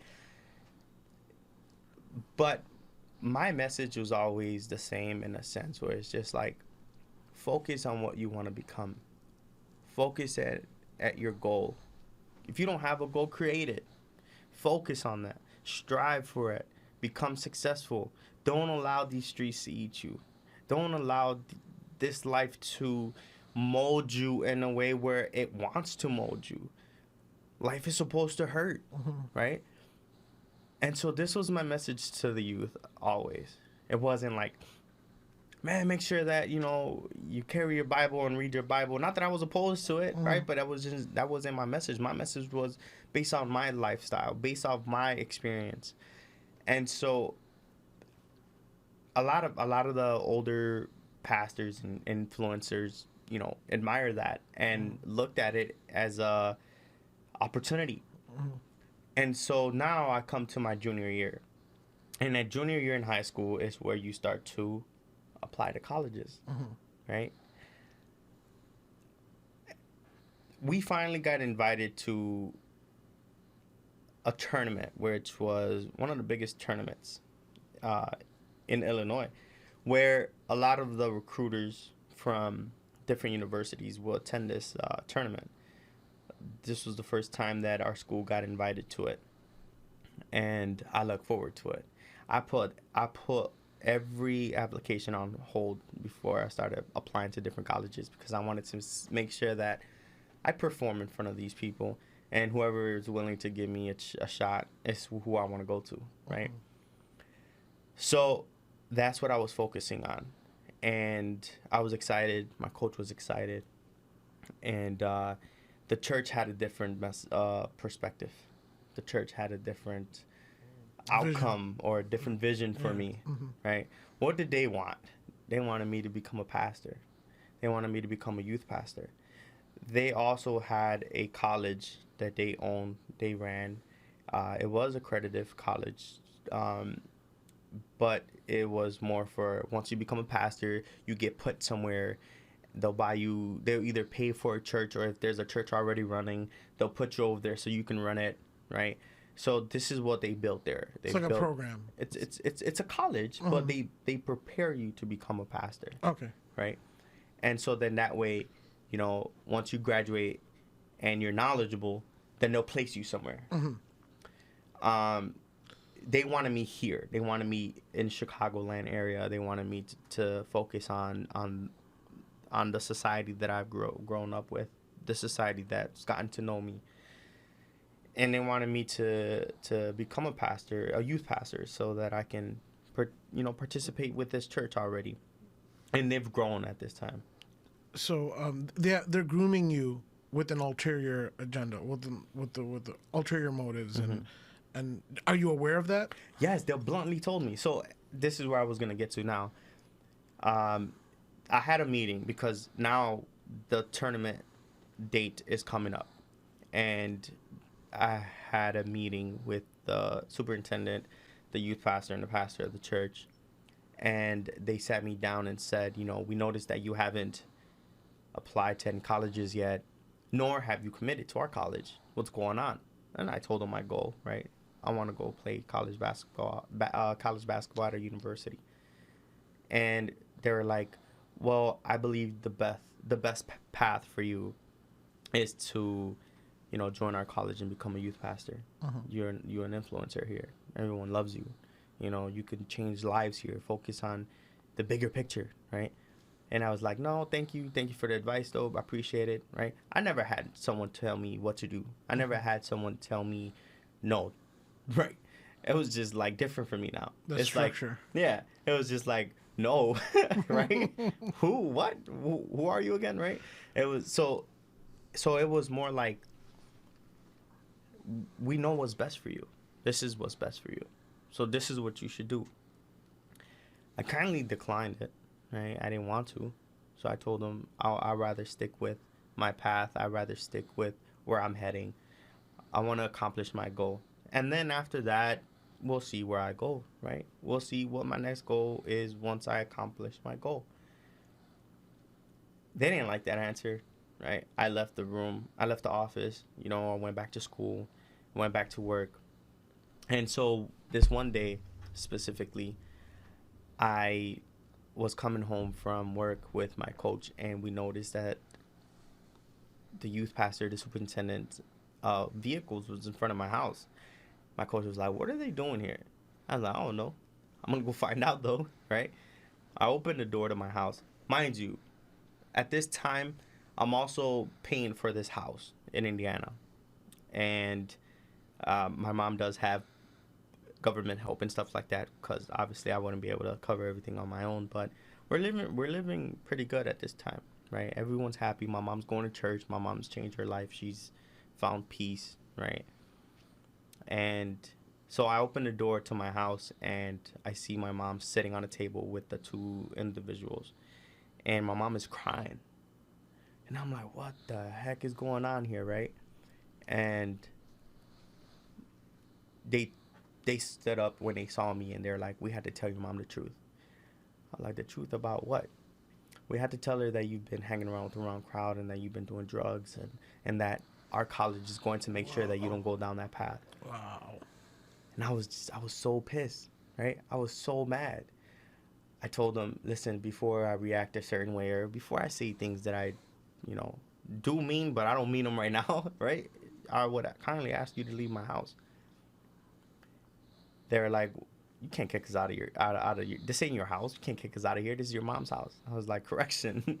This is my house. Oh, so man. So get the heck out, right? And my mom was like, yeah, you guys got to leave. And so on the way out, they were like, think about what we told you, right? And so they left. I approached my mom, and I told her that, listen, there's a clinic down the block. I'll love to pay for it. I'll go take a drug test right now. And just to prove any doubt in your mind that I've been doing drugs. And their agenda is different than mine, and they don't like that. they're telling you these things so that you can try to convince me to attend their college. And I don't want to attend their college. I have a goal for myself already. So my mom started crying. She's like, no, I do believe you. I don't need no drug test. I know you're not. She's like, I see you come home. When you come home, you're either coming home from practice, a tournament, or work. So I'm like, so when the heck do I have time, to do anything? To hang around with who, right? The only people I'm hanging around with is those who were in the gym with me. Wasn't there a story? There was a letter involved. Yeah, so I can get to that. So as I'm telling her this, right? As I'm telling her this, I look on the table and there's an envelope that is ripped, and I looked at it, and it was a letter from the University of Michigan stating that we look forward to seeing you in this tournament. That's Division I basketball. Yes. UMich is Division I. Yes. That's no joke. No, I'm not saying that I was, that I got a. But there was a letter of interest Or anything. It was interest. It was letter of interest from Yes. Division I. Yeah. So I mean, you were pulling crowds, you were helping them win tournaments, and you were elevating their basketball program. You were elevating their school's profile, the church's profile. You were obviously speaking to their youth. They were vested, and this is a big deal. It's not like, Division I people dream of that, Yeah. Yeah. So it's a big deal. So I believe that everyone might have had this letter sent to them. If your school was invited to this tournament, I think we all had one. I don't know. It's not confirmed because I didn't ask anybody about it, but I knew I had one, and that broke me. Right? That tore me up when I saw that. I was like, how can they do that? I helped this church get built from a small church that was only capable of holding like 1,000, 2,000 people, 5,000 max, I would say, to a mega church. I was part of that. I helped build this mega church that holds now 10,000 people. I helped build this. I carried chairs. I carried these seats and placed them in there. I took them off from the truck when everything was brand new. I took them off from the truck and I helped you build this church. And this is what you're doing to me. This is what you repay. This is how you repay me. I've done nothing but what you guys wanted. I've done nothing but try to be positive and influence to this community. I haven't preached anything that's going against you. So this is what you're doing. This is how you're treating me. That's not the worst. From their perspective, when they're faced with this, a test for them in a sense, or you see, despite your time with them, and your trust, this is what they do. Try to concoct a bogus story, just to make sure that what you do, aligns with whatever their agenda, as you mentioned, right? Whatever their agenda is. So, did they try to guilt trip you at all? Like, oh, we did all this and all this for you, and we. No, that was one thing that I've developed in a sense where it's just like, you can't ever speak to me in a way where I'm indebted to you, right? If you help me, it's because I've helped you too. Is you scratch my back, I scratch yours. You reciprocated the effort. 100%. Yeah. So it was never like, this is everything we've done for you. Yeah, and in my own experience, that tenacity is a very powerful weapon. I believe, just hearing your story, I believe you would have gotten picked up by like Walter Payton or any of the Montessori or any of the like Chicago academies. Like when as a talent recruiter or any professional, what they look for, the number one thing is tenacity. And that tenacity that you showed on the court and that tenacity in life, I'm sure you would have gotten picked up and you've been given scholarships and all of that by any school, that because that's not something that anybody can just replicate. That's something that has to be like, it's like an innate desire that is a compilation of your experiences, your environment, what you were born into, that just can't be replicated across. Right. It's a very unique formula, and for someone of to bring, so it's not that like you were inserted into like a Division I school. You brought that whole system up. right? Which is a completely different achievement. Yeah. Like no, like if you got a scholarship in a Walter Payton, which is for our audience a very prestigious school in Chicago, and you did good for yourself over there. Well, good and great, but everybody does great at that school. They pick winners to begin with. Right. You took this unknown school and brought them up, Established it. Yeah, to a place where they're going to Division I tournaments. Right. Right. And it was the school, but it was the whole community in general. Right. It was the whole church in general. I believe that if you set your mind to something and you focus on something and you spend X amount of times at something, you're going to be good at it. You're going to be great at it, no matter what, right? And it's all about what you focus on. And yes, I, help build, whatever they represented to a high standard. I wasn't perfect. I wasn't, the best at anything at that moment. But what I did have was passion. I was passionate about what I really wanted to do. And if it wasn't because of this opportunity that they allowed me to have, I wouldn't be there, right? In order for you to be around certain people or certain organizations, it's either A, cost money, right? B, you just have to, it's not what you know, it's who you know. Exactly. Right? So the fact that I had got this opportunity, I didn't take it lightly. And I think that's the message. I think that anything that you're blessed with, it's not too small to blow it up yourself, right? If you plant a seed, it's going to grow as much effort as you put into it. That's a great point because, there's a saying that if you put 1,000 hours into anything, you gain a level of mastery. Not necessarily you're the master in it, but yes. That could be video games. Yes. Yeah. Multiplayer games. It could be basketball, like in your situation, or it could be whatever, right? It could 100%. Apply to seeking knowledge, and it can apply to destructive habits as well, right? 100%, and it's true, and that goes in every and that goes in any aspect of your life.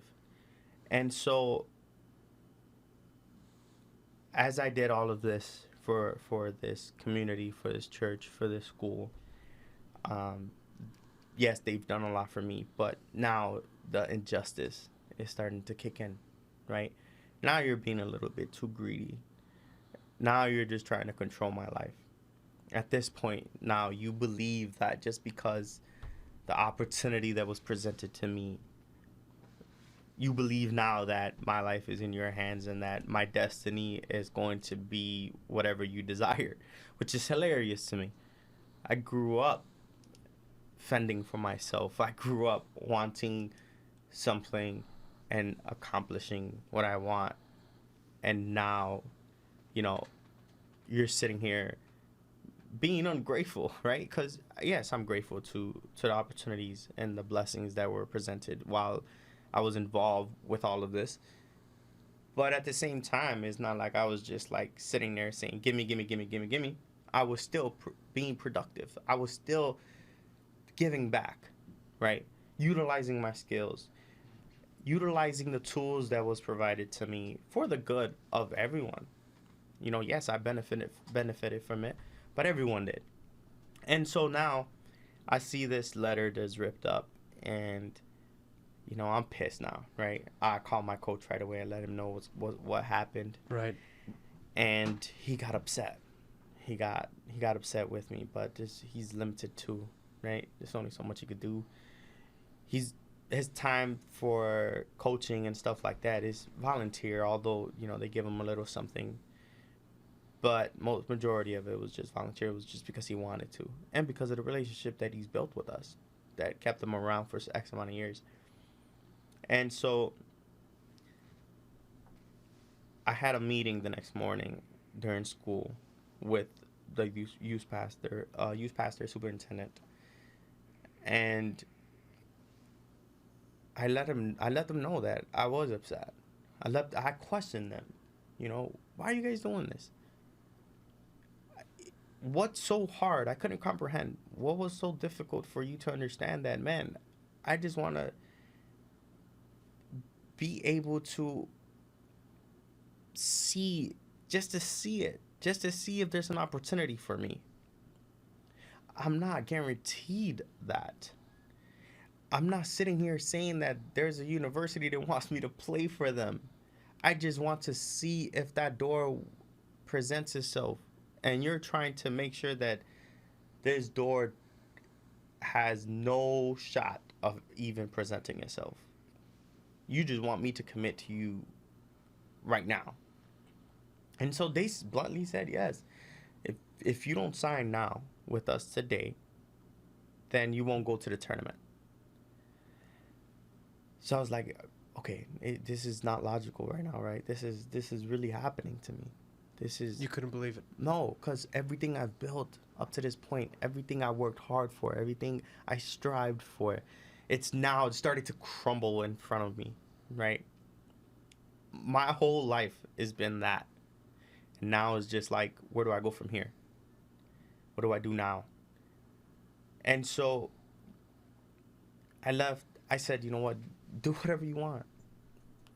Screw it. I don't care about that tournament. I left. I walked out of the building. I didn't go to school that day. Mind you, just a quick rewind. When I was 13, I bought my first car. It was amazing. You know, like I said, I had to grow up fast. I would drive to school every day, although I wasn't supposed to because I wasn't of age, nor did I have a permit to drive, right? But I still did, you know. So I got in my car instead of going to class. I got in my car and I drove home. I drove around and then I drove home, and I just didn't know what to do. I just didn't know how to accept this. And then I get a phone call stating that I'm expelled from school. And this was around the middle part of the school year, so I still had some school left. And I didn't know how to handle that. I didn't know how to handle the news. I told my mom, screw it, we're going to move back to Chicago, right? Because at the time I was still living in Indiana. And I said, screw it, let's move back to Chicago. Now, prior to this, there was like a public opinion agenda that was built against you as well, right? Oh, yes. Yeah, let's visit that. I will too. So with this, so I did move back to Chicago first, right? Oh. And one thing I didn't want to do was allow my schooling to get in between me and God. Right? Because I was still praying. I would still ask God, like, yo, like, come on, man. Find a way to make this dream come true still, right? So I would still go to church. I wouldn't go to, like, the pastor that, you know, has been against me through all my choices.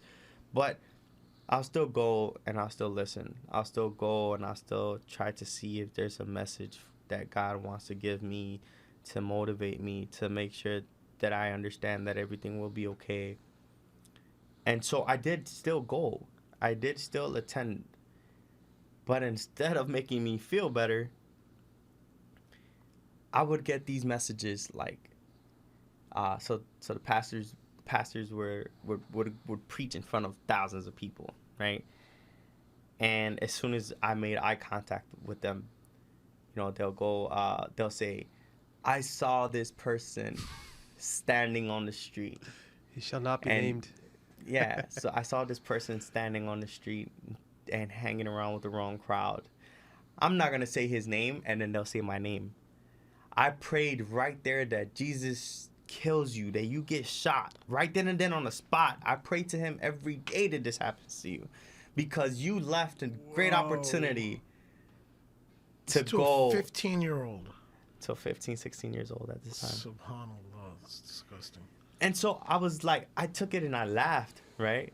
I didn't know how to really accept it. Like, This is in public, in front of the Public. congregation. in front of everyone, thousands of people listening. And of course, at this time now, like, everyone is talking about it, right? Everyone is talking about how I got expelled, right? Everyone is talking about, like, what really happened, like, because there's always two sides to a story. So everyone wants to know what's going on. And this is what's going on at church. This is what the message was, that he prays to Jesus that, I would get shot right then and then. Well, number one, alhamdulillah, Jesus is not God, right? Because that message was not accepted. I'm still alive. So alhamdulillah for that. But, it was just, that's what I was facing.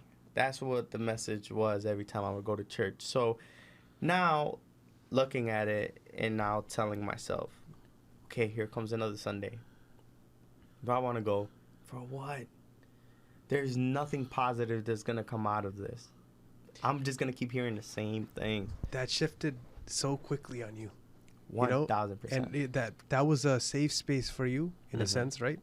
A place Correct. for that time, a place of growth for you. Correct. And then right away, we talked about sincerity, right? It shows the sincerity level of, some of the members of that community, right? That are Right. now coming after you, 15, 16 years old. Yeah.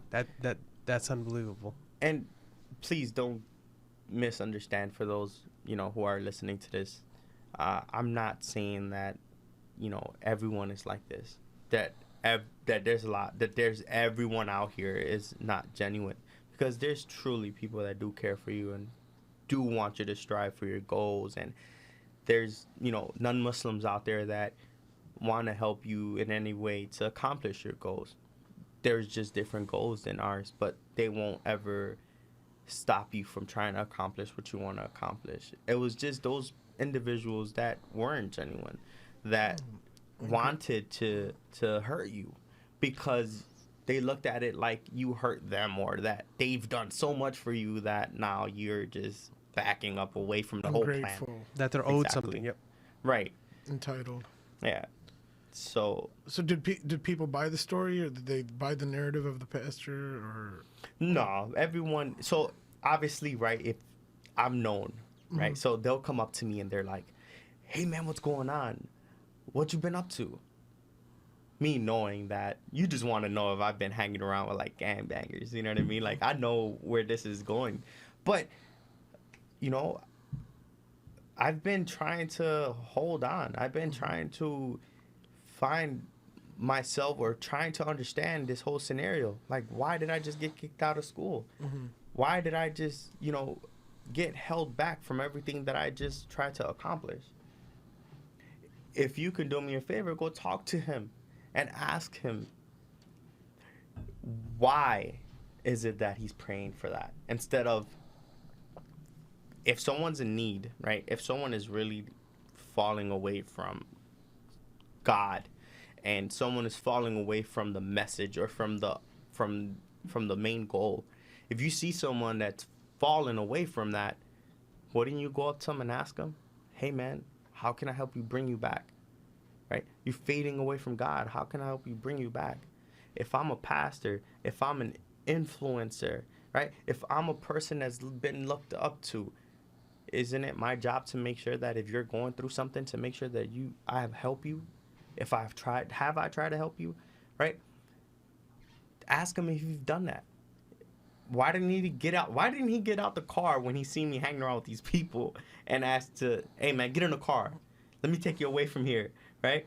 Instead, the first thing he said was he parked up and prayed to Jesus to kill me, right? Why was that his first response, right? Ask him these things. So this is how I would communicate to others.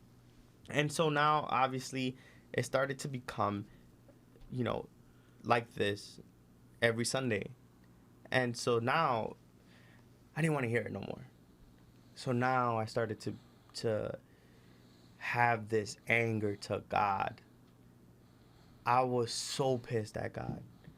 I was pissed. God, why did you help me get out of the struggles that I was just in? Bring me to something that was peaceful. Help me come up with these goals, and then take it away from me. I wasn't asking to be the biggest drug dealer. I didn't want to be the biggest kingpin. All I wanted to do was play college basketball. And you took that away from me. Why? What the heck did I do in the time span of me being blessed to where I was at to now? Right? Screw you. I know what type of God you are now. Screw it. It is what it is. I'm going to make sure that I live the opposite of everything I've learned. I enrolled into public school and started hanging around with the wrong crowd. This is back in Chicago? This is back in Chicago. I started hanging around with the wrong crowd. I didn't go to school anymore. I didn't care about basketball. I gave up on it. I started just ruining my life. I started to drink to wash the pain away. I didn't want to think about any struggles. I didn't want to think about any pain anymore. Hanging around with the people I was hanging around with helped with that. It was just, I knew that certain things were pissing off God, and so I did it for that reason. I knew that certain things weren't, what was good for me, and I still do it. I knew everything that what I was doing, was wrong. It was going to send me to a whole life that I didn't want to be in. But I didn't care, because obviously I wanted something good for myself, and that didn't happen. I didn't stop. What's the Go point? ahead. You're thinking Yeah, at that exactly. moment. Exactly. And while you're saying this, I'm thinking this is a lesson for the Muslim community too. Mm-hmm. Because when you think about somebody struggling or somebody's on the edge, do you have that genuine care for your brother at that moment in time? Mm-hmm. When they're doing something that appears to be ugly, Mm-hmm. appears to be something that you don't want to associate with, but what's your motivation at that point in time? Right. So I mean, they cast you away from whatever community they were in, but at the same time, I mean, that's a lesson for us too. Right? 100%. I hope and pray that my whole story is a lesson for the Muslims. I hope and pray that my whole story is a lesson to the non-Muslims as well. Inshallah.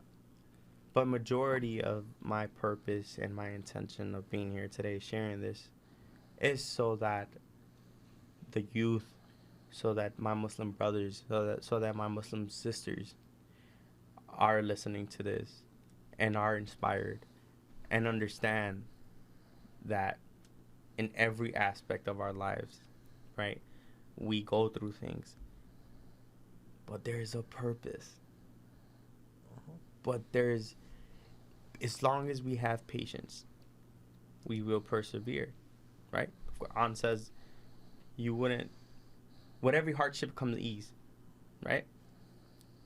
Allah subhanahu wa ta'ala wouldn't put you through something you can't handle. At the moment, right, it's like, It's impossible. This. Exactly. This is impossible.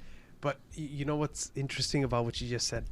It's that whoever it was in that community that treated you transactionally, meaning, okay, I did this for them. What can I get out? What can I get out of it? Right. But without knowing it, you almost started to see God in that light. I did all of this, but what can I get? What can I get back? Right? What's owed to me in that type of transactional? But obviously, as Muslims, we understand that it's not transactional, right? Right. And I'm sure you're well, at the time I didn't at that time, that. right. So it was just more like I was owed this, right? If I worked hard for something, it's mine. If I asked for something and I worked hard for it, I am owed. So that's how I would look at it. And so obviously at the time I didn't know that, I must have patience. At the time I didn't know that with every hardship comes ease. At the time I didn't know that Allah subhanahu wa ta'ala wouldn't put you through something that you can't handle, right? But also Allah subhanahu wa ta'ala will allow you to go through things so that he can teach you something, or so that he can show you something that's amazing after that. Yeah. Right? Subhanallah. A lot of the times, Allah subhanahu wa ta'ala will allow us to go through something because he wants you to gain that experience so he can toughen you up so that you can be that much stronger when you go and face this dunya. And at the time, we don't understand that. At the time, we don't look at it like it's a workout. When we work out, we become sore, right? But sometimes it's like, heck yeah, I feel bogus right now, but it's good because I know I'm getting stronger. Well, what do you think that when Allah subhanahu wa ta'ala wants to strengthen you, how does it feel? Right? Of course you're going to go through hardship, and of course you're going to suffer, but it's going to build you that much stronger so that when you go and face what he wants you to face, you can pass that test. Absolutely. And so that's what was going on with my life at that moment. I didn't know. At the moment, I thought I was being slick. Oh, God, I'm going to punish you. Psych, right? Yeah. I thought that I was getting back at God. At that moment, I thought that this is my revenge. This is my time to show God that he's bogus for not allowing me to go to university and play ball, for not allowing me to go to a university and get a degree and become whatever it is that I desired. So because God, you didn't do this for me, or because God, you didn't allow me to do this, this is my payback. This is my time to shine, right? And I'm only saying God this way because I'm walking you through the story. This is what I was actually saying. Thinking at that time. And this is what I was thinking. So I started doing a whole lot of stuff. Getting into a whole lot of trouble, right? I got in trouble with the cops. I started, living the street life. I've seen and experienced so much. So much to the fact that anything that I was around, I didn't care if I died. If anything, I welcomed it. There was so many times where I got shot at and the bullet will hit the dumpster next to me. And I would just stay there and tell the guy that was shooting at me, or tell the group that was shooting at me, man, you guys suck. How would you miss me? I'm right here. You guys suck. Wow. I would welcome death so much that I didn't care if I died. It's like, what else do you have to lose? What do I have to lose? What do I got to live for? Obviously, that hurted my mom, right? Seeing me like this. She saw me grow up as a man. And I was backwards now, right? Now I'm acting like a child. But this is what I wanted to do. No one could tell me anything. So I've seen and experienced life different. I've seen a lot. I've experienced a lot in that life. I'm not gonna get into a lot of details in terms of and we should, right. But just to give the story gravity of it, yeah. right? I did see a lot, and it also taught me a lot too. It taught me a lot from all aspects of life, because I think that's where I needed. I think that's what was missing for me to learn. Okay, I learned the responsibilities of being a man. I learned the responsibilities of being a student. I learned the responsibilities of taking care of your responsibility, in a sense where you have to work, you have to take care of your bills, right? You have to do all these things. The only thing I needed was the street life. And now I got that experience, right? So now I went through a phase of hanging around with like crazy people, right? Gang members and stuff like that. And now I'm in a phase of I'm hanging around with a lot of college students that go party every time. So now I'm at this phase where I'm just going to parties, dorm parties and stuff like that. And now we come to 2011. I just turned 21. No, I'm lying. I haven't turned 21 yet. I'm still 20. My birthday is right around the corner. This is March.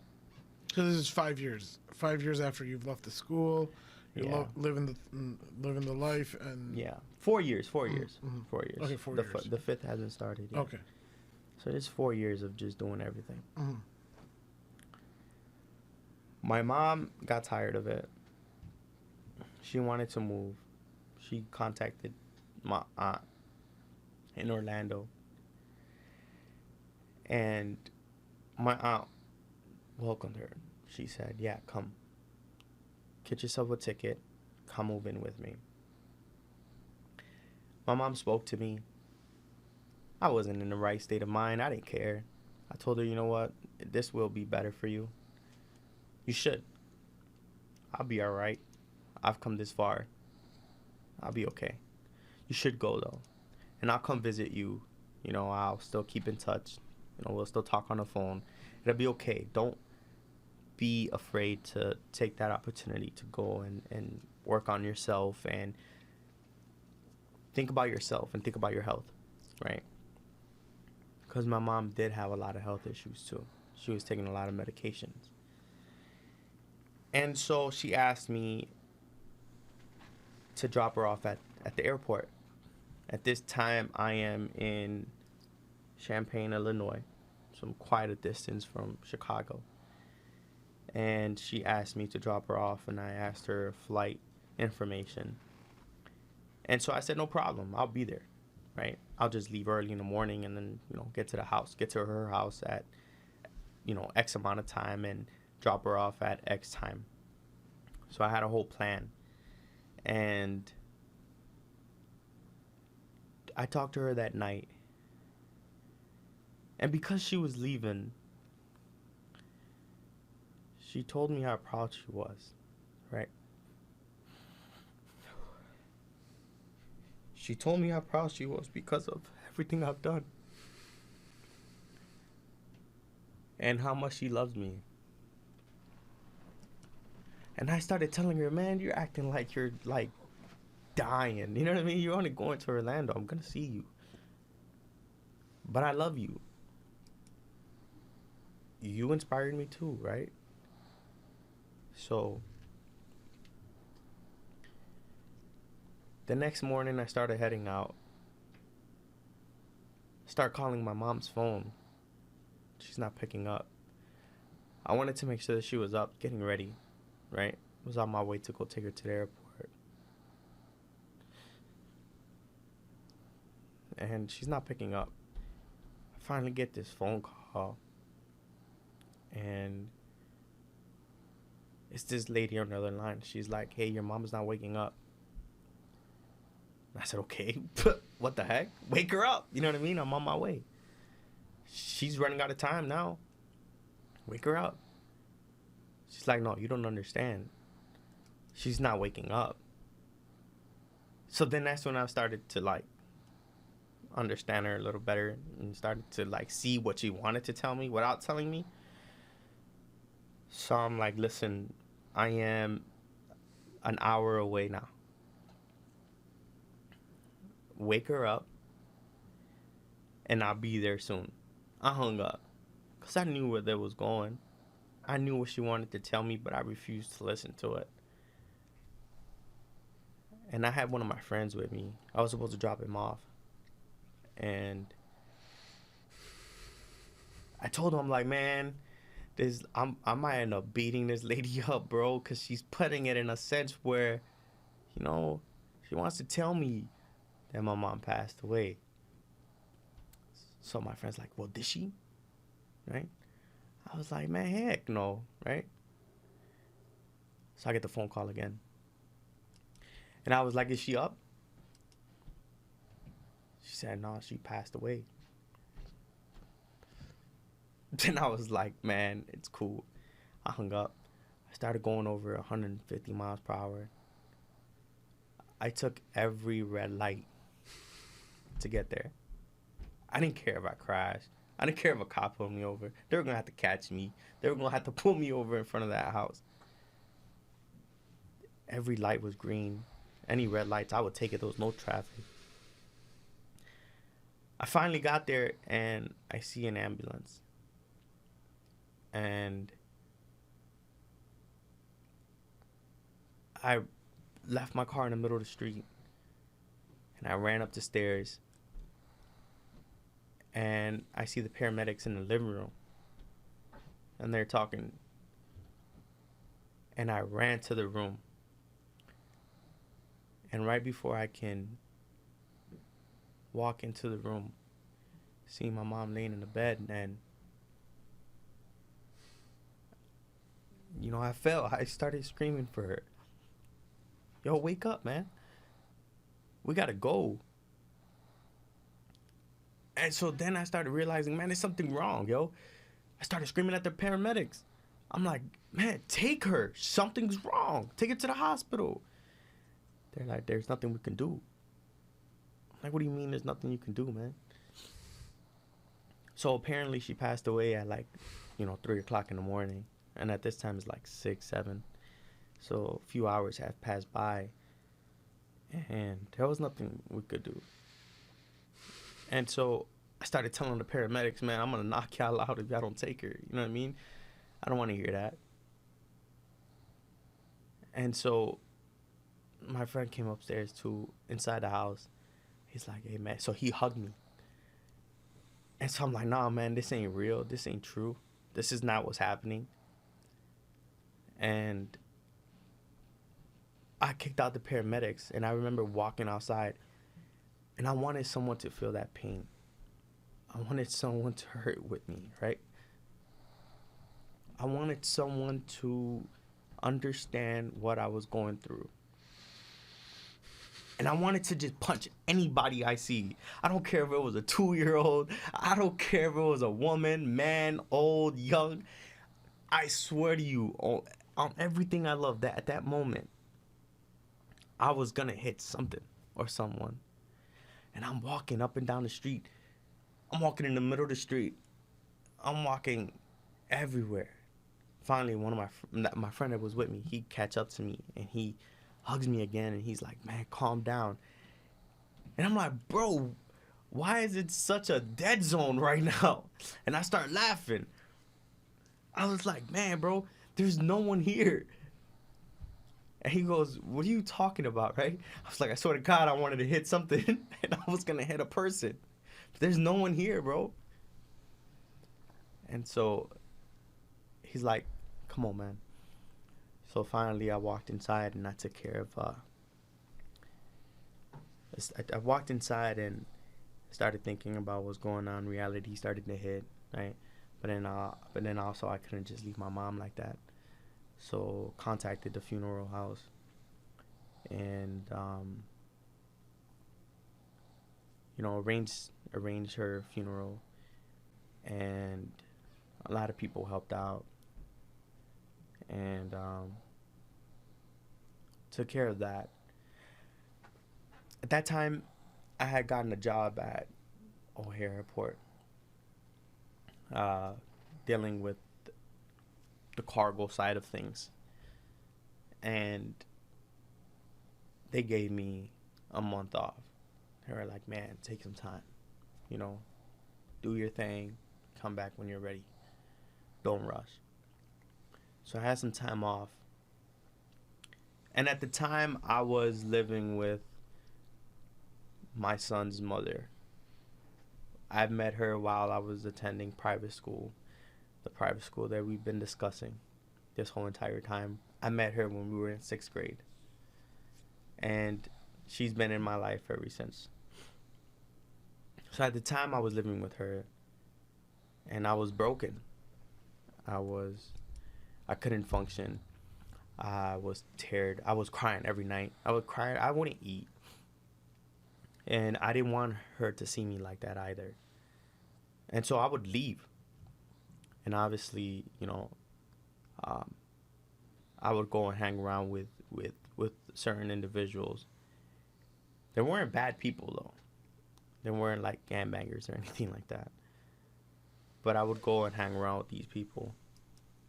And my son's mom kicks me out of the house. And at this time, I have all of my stuff in my car. I have nowhere to go. I have no family members to go to. I have this pain that I'm dealing with. And life is just pretty awesome at the time, right? Like that's just what I was facing with. And so I would call everyone on my call log, and I just wanted to tell someone to tell me God wouldn't put you through something you can't handle. I knew it, but it's always amazing when someone reminds you when you're going through something and they give you that reminder. It helps. Believe it or not, it helps. And everyone would say the same thing. Dang, man, that's tough. That's messed up. Call me when you figure it out. And there I go. Right? Mm. And so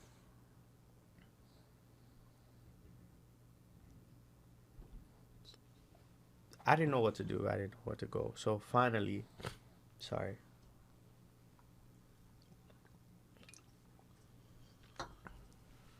So finally, I came across this name on my phone. I knew this person, but I didn't really know him. I didn't really like hang around with him every day. I said hi to him every once in a while, right? But we didn't chill like that or like really knew each other like that to that point, right? But I called the number anyways. And his name is Nazam. I say his name because I want everyone to make du'as for him. I want everyone to really wish the best for him. Because if it wasn't for this brother that was on the path of Allah subhanahu wa ta'ala and allowed Allah subhanahu wa ta'ala to use him, you know, I probably wouldn't be where I'm at today. So alhamdulillah for him and his family. May Allah reward him. I mean. So I called him and I told him what was going on. He asked me, you know, what was my location. And I told him where I was at, and I was literally like 2 blocks away from his house. I didn't know where he lived, but I was literally 2 blocks away from his house. And he told me, why don't you just come over? He said, matter of fact, let me call you back in 2 minutes. And then we'll go from there. I hung up on him, but then again, I'm thinking like, okay, he's just like everybody else. Everyone else hung up on me, right? Now I'm just like, damn, God. Oh, I don't know what to do, man. 2 minutes later, he calls me back. He's like, all right, man, I'm going to text you my address. Come through. I said, all right, I'm going to come, but I just want to, you know, talk. You know, he's like, yeah, come over. So I looked at the address, and it's 2 blocks away, so I got there. And so he brought me inside his house, and there was a decent amount of people there, right? But I told him, I was like, man, I'm not in the mood to chill with a crowd. I really want to be around a lot of people at the moment. You know, these people don't know me. I'm freaking crying my eyebrows out, right? And I'm just not in the mood to try to laugh or anything like that. And so he's like, no, I get it. I understand that. I just want to introduce you to somebody. I want to introduce you to my roommate. I said, okay. His roommate was in the room already expecting me. And so I spoke to him. I met him, you know, I introduced myself. And he introduced himself. His name is Abdullah Had.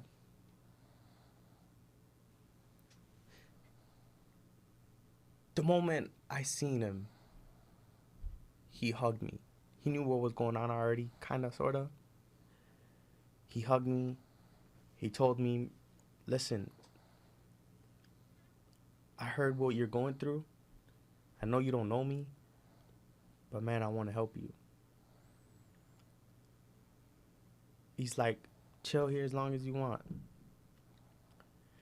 Mind you, when I walked in at this time, this was March 6th when my mom passed away, right? March 6th. My birthday is on March 25th. So I'm still not even 21 yet. It was still kind of chilly, so I had my jacket on, right? So when I got into the house, I took my jacket off. And in my jacket, I have my keys. I have my wallet, right? So I hung the jacket right by the door. And then I went to walk into and meet Abdullah. And so he starts to explain to me how he wants to help me. He informed me that everything will be okay. That it's okay to just let it all out, man. Your pain you're going through, it's unheard of. The pain you're going through shouldn't be, gone through for such a young person, especially by himself. You shouldn't experience this type of pain, but it's okay. God has a plan for you. God wouldn't put you through something you can't handle. And when he said that, I was like, that's what I wanted to hear this whole entire time. And I was like, man, thank you. That calmed me down a lot. That really calmed me down a lot. And so then I was able just to sit there and talk to him in his room. And we talked about a whole bunch of stuff. And, of course, we laughed, and now it was getting kind of late. And so I was like, man, I got to go. It's like 2:30, 3 o'clock in the morning now, I don't want to keep you. I don't want to keep you guys up. I got to go. He asked me, where you going? I said, no, man, you don't have to worry about that, man. But thank you for making my day. For real. You just made my night, bro. That's all I wanted to hear. Everything you said, that's all I wanted to hear. لا يكلف الله نفسا إلا وسعها. SubhanAllah. It's the last ayah of Surah Baqarah, right? And the sunnah is to read this three times a day, 3 times a night. That Allah burdens not a person beyond his scope. He gets reward for that good which he has earned, and he is punished for that evil which he has earned. So, it's a very powerful ayah. It's from the throne of Allah. It's one of the 2 ayahs that Rasulullah saw under the arsh of Allah subhanahu wa ta'ala when he went up for Isra al-Miraj. So this is definite nasiha to everybody. Memorize these 2 ayat and recite them every day, and they'll help you get through the day. And they're also a protection from shaitan and all of that waswasa. Yeah. And last 2 ayahs of Surah Baqarah, La yukallifu Allahu nafsan illa wus'aha. It's the last one, and it's that hits your situation right there. Inshallah, we can implement that every day, to read that, recite that, and to understand that, the meaning of it, right? Because Allah subhanahu wa ta'ala loves us. So, inshallah, we can. Thank you for that, by the way. Yeah, I had it up and I wanted SubhanAllah. to. Perfect timing too. MashaAllah. Did you have a question? I was gonna say, did you up until that point, did you feel like you couldn't really confide in anybody? You mentioned like the brother embraced you when he saw you. Yeah. At that point in time, did you feel like you're not in that position to try to put your head on somebody's shoulder or try to confide in them, seek help in somebody else, obviously for the right reasons? Right, and I understand your question. It's not that I didn't want to, or it's not that I wanted to. There was none. There was nobody to lean on. Right. There was no one to confide in. There was no one to share this information and to lean on that shoulder. There was no shoulder to lean on. And so the fact that he gave me that, it was more like, subhanAllah, it was more like, man, this guy is dope. And so it's like 3 o'clock now in the morning, and so I was like, thank you. This is exactly what I wanted to hear. I appreciate you, but I gotta go. I'm not gonna keep you guys up. And around this time, a lot of people had left anyways. And so he asked me, okay, so where are you going? I was like, man, I'm just gonna figure it out, man. I've been on my own since I was 7. I've figured things out till now. I'll figure something out. I know I will. You don't have to worry about me, bro. I'll be okay. He was like, all right. Go ahead. Leave. So I'm like, man, why is he saying it like this, right? Okay, leave. All right, man, it was nice meeting you, you know? Yeah, no, for sure. Go ahead, get out. I was like, man, this guy was so sweet. And now he's rude as heck, right? That's what I'm thinking in my head. I'm like, okay, bro, all right, I'm going to leave, you know? So I grabbed my jacket. And, you know, I said bye to everybody else. There was the little people that were there. I said bye to them. And I walked out the house. And when I walked out the house, I don't have my keys. I'm like, man, where the heck's my keys? So I knocked the door again. The door was open. I walked in. I'm like, hey, sorry, have you guys seen my keys? I was like, these? I said, yeah, those. Like, all right, here. Throws me the keys, right? He's like, I'll see you next time. So I walk out. Mind you, I got a car. I had a Nissan Maxima at the time. It was like a 98 Nissan Maxima. And I didn't have any tints on my window. I had so much stuff in my car that as soon as you look at my car, there was the clothes and all these bags were like reaching the windows, right? So you can instantly see there's a lot of stuff in this car, right? So when I walk towards my car, I see there's nothing in there. I'm like, first thing in my mind, I was just like, dang, so who the heck took all my stuff, right? I just got robbed. What the heck? They just robbed everything, man. I was like, nah, they didn't rob me. I'm like, where's my stuff? Nothing is in my trunk. Nothing is in the back seat. Nothing's in my front seat. It's absolutely nothing. So I walk inside again, and I was like, hey, man, I don't know what just happened, but I think I got robbed. And so they're like, for real? I was like, what, they steal all of this stuff? And so I'm like, whoa, what the heck? I'm like, what is my stuff doing here, you know? He's like, this is your room. Wow. And he gave me his room. Like, from now on, you're not going anywhere. You're gonna live here. I talked to my roommate, and we decided it's your new spot.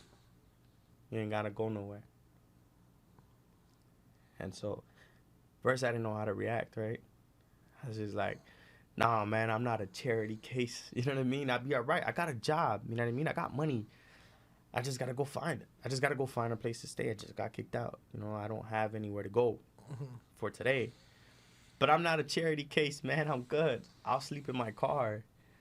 And they're like, all right, man, look, if you're going to keep denying me, we're going to whoop you, man. Like, you know what I mean? Like, you're not going to deny us off this, you know? Tough love. So I was just like, all right, man, cool. So we stayed there that night. And we started talking or whatever, and now I'm exhausted. I just been crying all day and all night. And I fall asleep in the floor. And then I'll wake up in the morning, and Abdullah is going to work. And he tells me, you know, there's breakfast, there's things to eat, you know, knock yourself out, take it easy. I'll see you when I come back. And I'm all right. On the way back home from work. So mind you, the brothers that are there already, you know, now I'm starting to get to know them, right? They got these weird names that I've never heard before.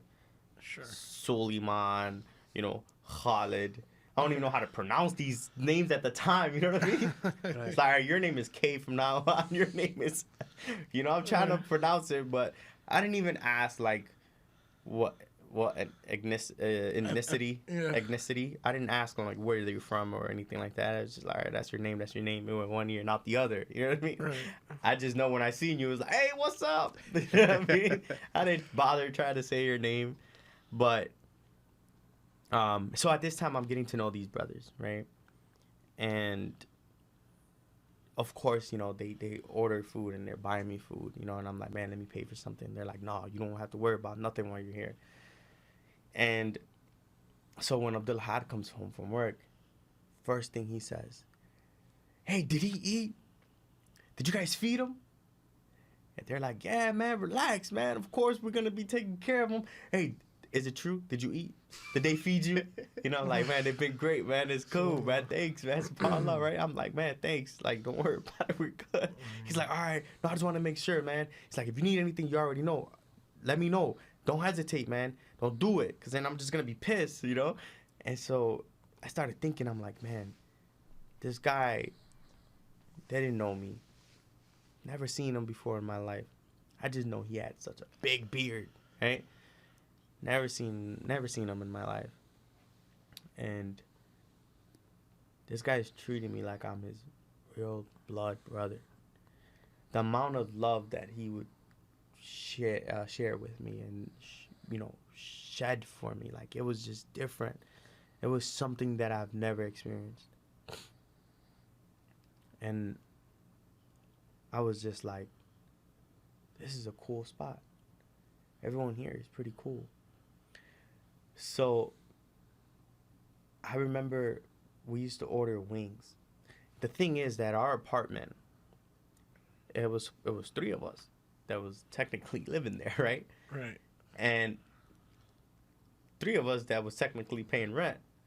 But it was always a party, like, not in the sense where it's like music or anything like that, but it was always people there. Sure. People will come and visit, sit down, eat, talk, and then leave. From the morning time. It was a Muslim college bachelor pad. Exactly. That's what it was. I promise you, and I didn't know at the time what it was, but that's what it was. You have the morning group, you got the afternoon group, and then you got the evening group. Sure. Right? We've all been there. and so we would order wings from this one place, and the amount of, we used to get like 100, 150, 200 wings, because that's how many people would be there, right? And so the same guy that owns the restaurant will come and deliver the wings, and it was weird because he kind of knew these people. Okay. And so every time I'll come to the door and pick up the wings, he used to tell me, man, he's like, you're new here, huh? I was like, yeah. He was like, you're around some great company. And I was like, I know that, man. These people are great. These people are dope. He's like, no, for sure. You're a blessed man. And at the time, I didn't know what he meant by that, because he knew them, but I didn't. I was starting to get to know these people, right? But he would say that every time he sees me. He's like, man, you know how blessed you are to be around these guys, right? I was like, man, I feel it every day, right? And so we were like that for a while. The type of relationship that I had with Abdulahad, it was like big brother, little brother, right? Although we were so close in age, but he was my big brother. And I remember he'll have to go to work, right? And I know he has to wake up in like 2 hours. And I'll still jump on his bed and tell him, you're not going to sleep, man. You're crazy. His arm used to be so hairy. Right? He had so much hair in his arms. And to bother him, I used to pull on it. Right? And he's like, I swear to God, I hate you. You know what I mean? Like, I was like, bro, you're not going to sleep. I used to mess with him so much. And so then when I was tired, it was always me, him, and his brother named Khalid. And a lot of you people know him. Some may not know him. But Khalid, that was a great brother. He was the brother that technically didn't live with us, but lived with us. He was always there. Always there. You know what I mean? He never went home. Sure. His parents was always asking him too, like, hey man, you do know you have a room here, right? He was the go home Roger type of dude. For sure. But it was always us 3. And we would go everywhere together. And so our experience together, it was like that. It was like little brother, big brother. And so finally I started to get, back to work. Life started to get a little somewhat normal, especially because it became easier because of my surroundings, right? I had great brothers around me. And then I started asking the question, what the heck makes these people like this, right? And so I remember every time I'll be in the living room, we're either A, had ordered food, or B, just had finished eating. And randomly, that these people will all go into a bedroom. And I started wondering, why is everybody just leaving? Mm-hmm. Right? Why is everybody just walking away? Mm-hmm. And I was like, oh, well, I'm not going to ask any questions. It's just weird that like 7-8 people just went into one bedroom, right? And so there was one time where there was somebody that had already, there was someone that didn't go to the room that one day, right? Because I don't want to give it up. But there was someone that didn't go to the room, stayed out in their living room with us, with me. And we were watching a basketball game, I think. And everyone else went to the room. And I asked the guy that was sitting in the living room with me, I'm like, hey, do you mind pausing that real quick? He said, yeah. He paused it. And I'm like, hey, bro, can I ask you a question? He said, what? I said, you don't hear that? He said, hear what? I'm like, bro, someone in there is just humming. But bro, there's like 8 people in there. What? Hey, bro, what do they do in there, man? Like, what's going on, bro? Oh. It's randomly throughout time, just they all get up and they all go to this room. What's going on? He's like, oh, bro, they're praying. I was like, prayer don't work like that, man. Prayer, you can pray right here, man. God, please bless me with this, right? That's just my form of prayer that I'm used to, right? He's like, he starts laughing. He's like, nah, bro, that's the way we pray. I'm like, man, listen, if you're in a cult or something, man, it's okay, you know what I mean? I'm not going to say nothing, you know? I love y'all, man. I'm not going to snitch. I'm not going to, like, you know, tell the police or something if y'all in some type of cult. You didn't have any prejudices like 9/11, OBL, you know, all this. No, you didn't know any, you weren't aware of any of that. I was aware of what happened in 9/11, right? Okay. But here's the thing. The way that was described to me, it wasn't designated to a religion. It was brought up in a sense where you got a group of people that believe that if they blow themselves up, they'll get into heaven. Okay. Right? So now I'm thinking about there's a group of people out there that truly believe that if they blow themselves up, they go to heaven. Number one, that's crazy. Number two, hey, as long as they're not blowing me up, I'm straight. If I see any one of them trying to blow themselves up, I'm knocking them out, right? Like I'm fighting. You know what I mean? But it wasn't. I've never. So you had no fear, like these are like some crazy Muslims or something. I didn't even know they were Muslims. Oh, you didn't even know the word. I've never heard the word Islam. Oh, okay, wow, okay. And if I had, right, I swear to God, I don't remember. Okay. I don't remember ever. There's never like a religious studies, comparative religions class in that school. In school, yes. Okay. In school, they teach you different religions, Crusades, right? and but they don't teach you that, like, okay, this is Muslims, right? The way they taught me was, okay, there's a religion that believes in Muhammad, and Muhammad thinks he's Jesus, and okay. he went through life thinking he was Jesus, so they killed him, and that's as far as that goes.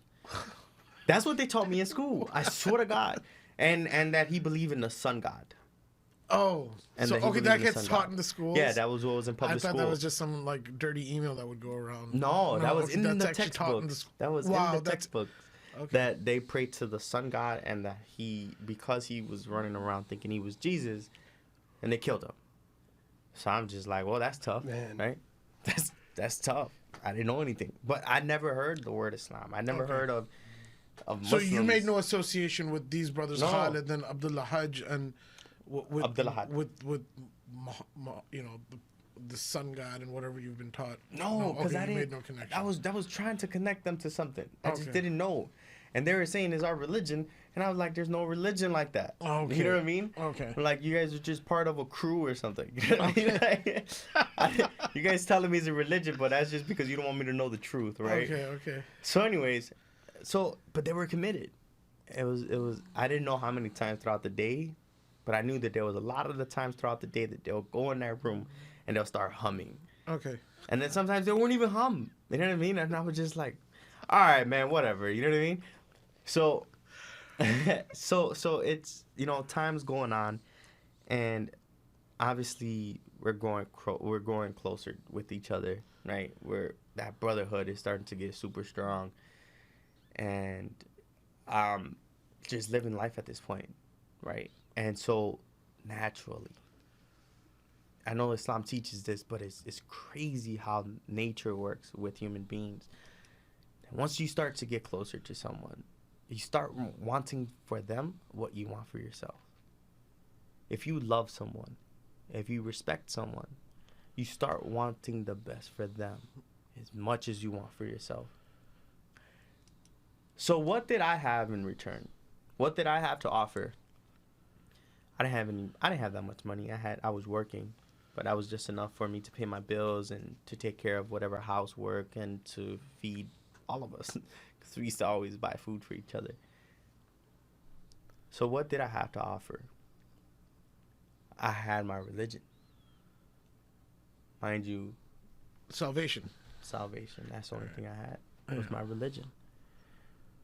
I know this for a fact. This was my truth.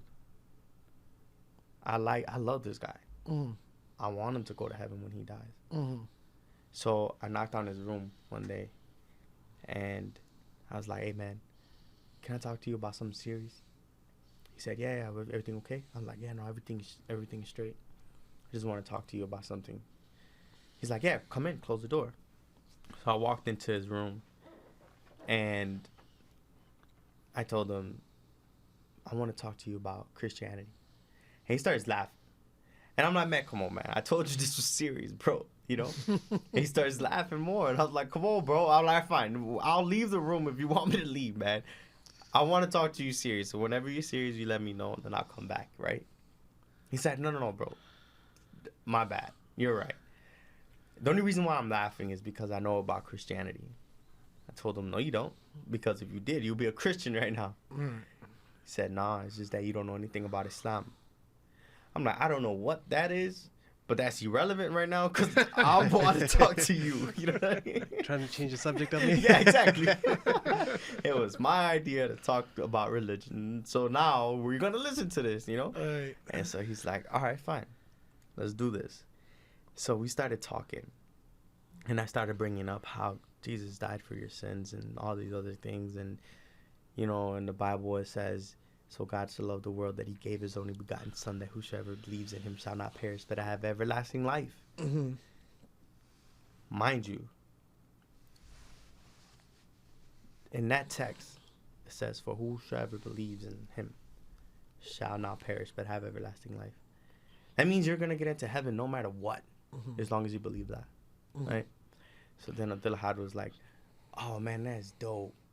So you mean to tell me on the day of judgment, I could tell God, hey, put down that book of good deeds and just let me in because Jesus died for me? I don't care what you got to say." So I'm like, "Wait, what?" He's like, "That's what you're saying. You know, Jesus died for my sins already. He knew what I was going to do. Right. I believe in that. So I got a VIP ticket to heaven." Right. I'm like, "Yeah, man." He's like, "You don't see anything wrong with that?" She's like, "No." So then I started thinking about it, right? Right. And so then he started asking me these questions that was contradicting with Christianity, right? It was just contradicting within the text. And I'll get mad. I get upset. I'm like, "Man, you're not taking this serious. Screw you." I'll leave the room. I slam the door. I go in the living room and I start thinking about an answer to how do I answer this. He asked me such and such. What do I say? And I'll make something up. And I go back inside the room. I'm like, I found the answer, man. This is the reason. He's like, okay, for the sake of argument, let's say that's true. But then why does it say this? Or why should we believe this? And it didn't make no sense again. And I'm like, man, forget this, man. I'm done talking about this. So I go back in the living room and I start like try to go in a little corner, right? Start looking up things on YouTube, on Google. Right. It just made me more confused. It made me more mad. Sure. See what I'm saying? So I was like, man, this is crazy. Screw this. I'm done talking to him. That's the devil's work. He's trying to trick me. Screw him. So days will go by and I'll try it again. And I'm like, man, I really wanted to accept Christianity. I really wanted to accept it. And mind you, when I attended this Christian school, I was pretty good at it. I did have questions. And I would ask the preacher. And certain questions was, how dare you ask that question? Sure. You must believe by faith. Sure. If you don't believe by faith and you ask this question, that means you don't truly believe in this. So I kept my mouth shut. So I was trained that way. I memorized a lot about the Bible, right? And I would preach it. I would know how to put a sermon together and be able to deliver the message that I intend to be delivered, right? So it's not like I was ignorant to the fact of Christianity, right? Okay. But when you do ask these questions that are contradictory to each other, then you're just like, how do I answer this? And so I finally quit. I stopped asking them to accept Christianity. I'm like, man, this guy's just Abdullah Had. Right, okay. Yeah, Abdullah Not Had. Khalid. No, Okay, so Khalid. Khalid's not in the scene yet. Okay. Khalid is in the scene. Okay. He's always with us. Okay. It's always us three. Right. But it was just Abdullah Had that I was just like, debating with. And this is like the first time in your life you, there's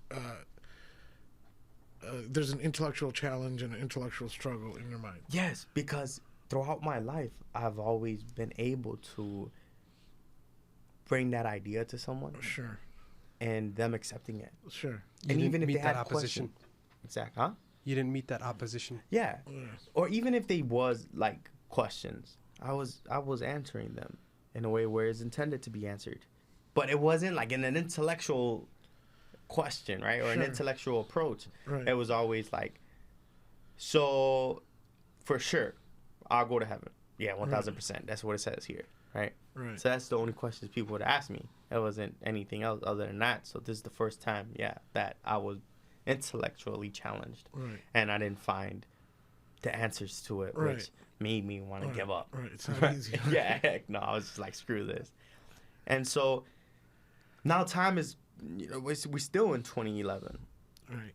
And, but this is all what's going on in 2011. This now my mom had passed away. And that was March. March of 20. Right. Yeah. And now I'm getting closer to these people. Right. And so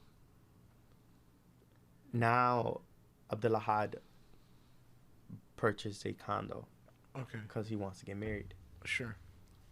And we go over, we start helping him fix it up. We start painting. And so, like I said, we were always together. Right. Us three. Khalid, Abdullah Had, and myself. Amongst a whole bunch of random groups that will show up still, right? And that's how we would go to work, get out of work, call each other, meet each other. And at this point is we're helping each other. We're helping him fix his condo so that he can get married.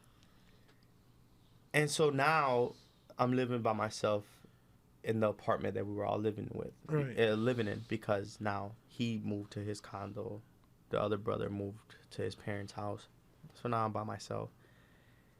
Not technically though, because Khalid was still over my house every day. Sure. And so, and of course we would always meet up with Abdullah Had anyways. Right. But the thing is, now is different. Now I'm working third shift, and I come home in the mornings, and I'm coming home to an empty apartment. Right. And after I take a shower and eat some breakfast, I lay down on my bed, and the most scariest thing starts happening to me. I start asking myself, am I really going to heaven when I die? Right. I've never in my whole entire life ever questioned my religion, right? Because Right. that's the only thing I've known to be true. Right. And I started getting fear. Like, I started shaking sometimes, right? Why am I doing this? Why am I questioning my religion? What the heck is wrong with me? Right. And sometimes I'll just shake out of it and fall asleep. But it was happening almost every day. And so then I told myself, screw this. No one knew. I didn't share this with Khalid. I didn't share this with Abdullah Had. I didn't share this with no one that I was questioning my religion. You know what I mean? It was just to myself. So I was just like, you know what? Forget this. I'm going to prove that Islam is not the right religion. I'm going to prove not even the right religion. I'm going to prove that Islam is such a crazy religion that makes zero sense so that I can feel comfortable with mine and stop questioning minds, right? Sure.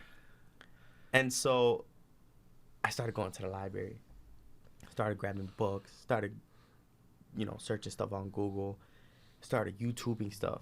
And I think when I started YouTubing stuff was the biggest blessing mistake that I've ever done to myself, because everything started to make sense. Sure. And I'm just like, whoa, what's going on? Right. Yo, how does this make sense? This is insane. The way they describe Muhammad Sallallahu Alaihi Wasallam is not the way I just learned. Right. Right? They do believe in all the prophets that I believed in. Right. Now I'm starting to get even more scary, because now I'm starting to think that this is an actual truth. Mm-hmm. And so now I have certain questions that needs to be answered. And I can't find it on my own, so I have to talk to someone. Mm-hmm. So now I get to the point where I meet up with Abdullah Had and I ask him, yo, can I speak to you privately? Mm-hmm. He said, all right. At the time, we were at a location where there was a lot of people, so we went outside back. We went in the back, and I told him, I have questions about Islam. He said, whoa, you got to talk to a scholar. Oh, no, he said, you have to talk to a sheikh. I didn't know what that was. I told him, whatever that is, get it, right? Whatever it is, bro, go get it. He's like, no, it's a person that's knowledgeable, bro. It's a scholar. It's not a kebab. Yeah, right. Exactly. I didn't know. So I was like, okay, so go get him. And he's like, all right, let me make a phone call. He calls, no answer. He said, you know what? Screw it. Ask me. Mm-hmm. Inshallah, I get to answer your questions. I didn't know what inshallah meant. I said, inshallah to you too. Let's go. You know what I mean? Let's do it. Let's do it. So I started asking him these questions, and we spent like at least 30, 40 minutes talking. And everything started to make sense. Finally, my last question was like, so there's no such thing as a golden ticket. Everything is based off your actions. Whatever you do in this world is going to be held against you or for you. You're going to be held accountable for everything you do in this life. Accountability, right. If you do bad, you're going to carry this with you until you repent. And then it's erased as if everything was written in pencil. And Allah subhanahu wa ta'ala is the most merciful. So everything you do bad is written in pencil. So every time you repent, He deletes it as if it never happened again. And everything you do good is written in pens. It's permanently there. Right? And so when you become in front of Allah, He's going to ask you. He's going to show you. Not ask. He's going to show you. All right, this is everything you did in this life. All the good and all the bad. Well, guess what? You did a lot of good. Let me see your right hand. You're going to get the book of good deeds on your right hand. So that's when I started to understand what Islam was about. And everything made sense. And it was crazy how clear it was and how logical it was. What was it easy for you to let go of the concept of the Trinity? That's something you were taught? Yeah, so the reason why it wasn't difficult was because of all the research I did to prove that Islam wasn't the right religion, right? And so spending that time with him just clarified everything. And so I told them, you know, man, this is crazy. This is the truth, bro. There's no other truth. This is what I believe in too. You know, I've never partnered I've never partnered God with Jesus. Like, I've never compared them to. I've always looked at it in a sense where it's just like, yeah, Jesus came from God, but God is God. Even during the funeral, when I spoke at my mom's funeral, you know, I said that God wouldn't put you through something you can't handle. I said that, you know, God loves us. But every time I prayed, I've never used Jesus. Like a lot of Christians, when we stuff when they pray is dear Jesus, right? I've always said dear God. So I've always looked at it that way. Oh, subhanAllah. From a You know young what I age. mean? Yeah, from a young age. It just didn't make sense to me. But obviously, I still believed in what I believed in because that's what was taught to me. Right.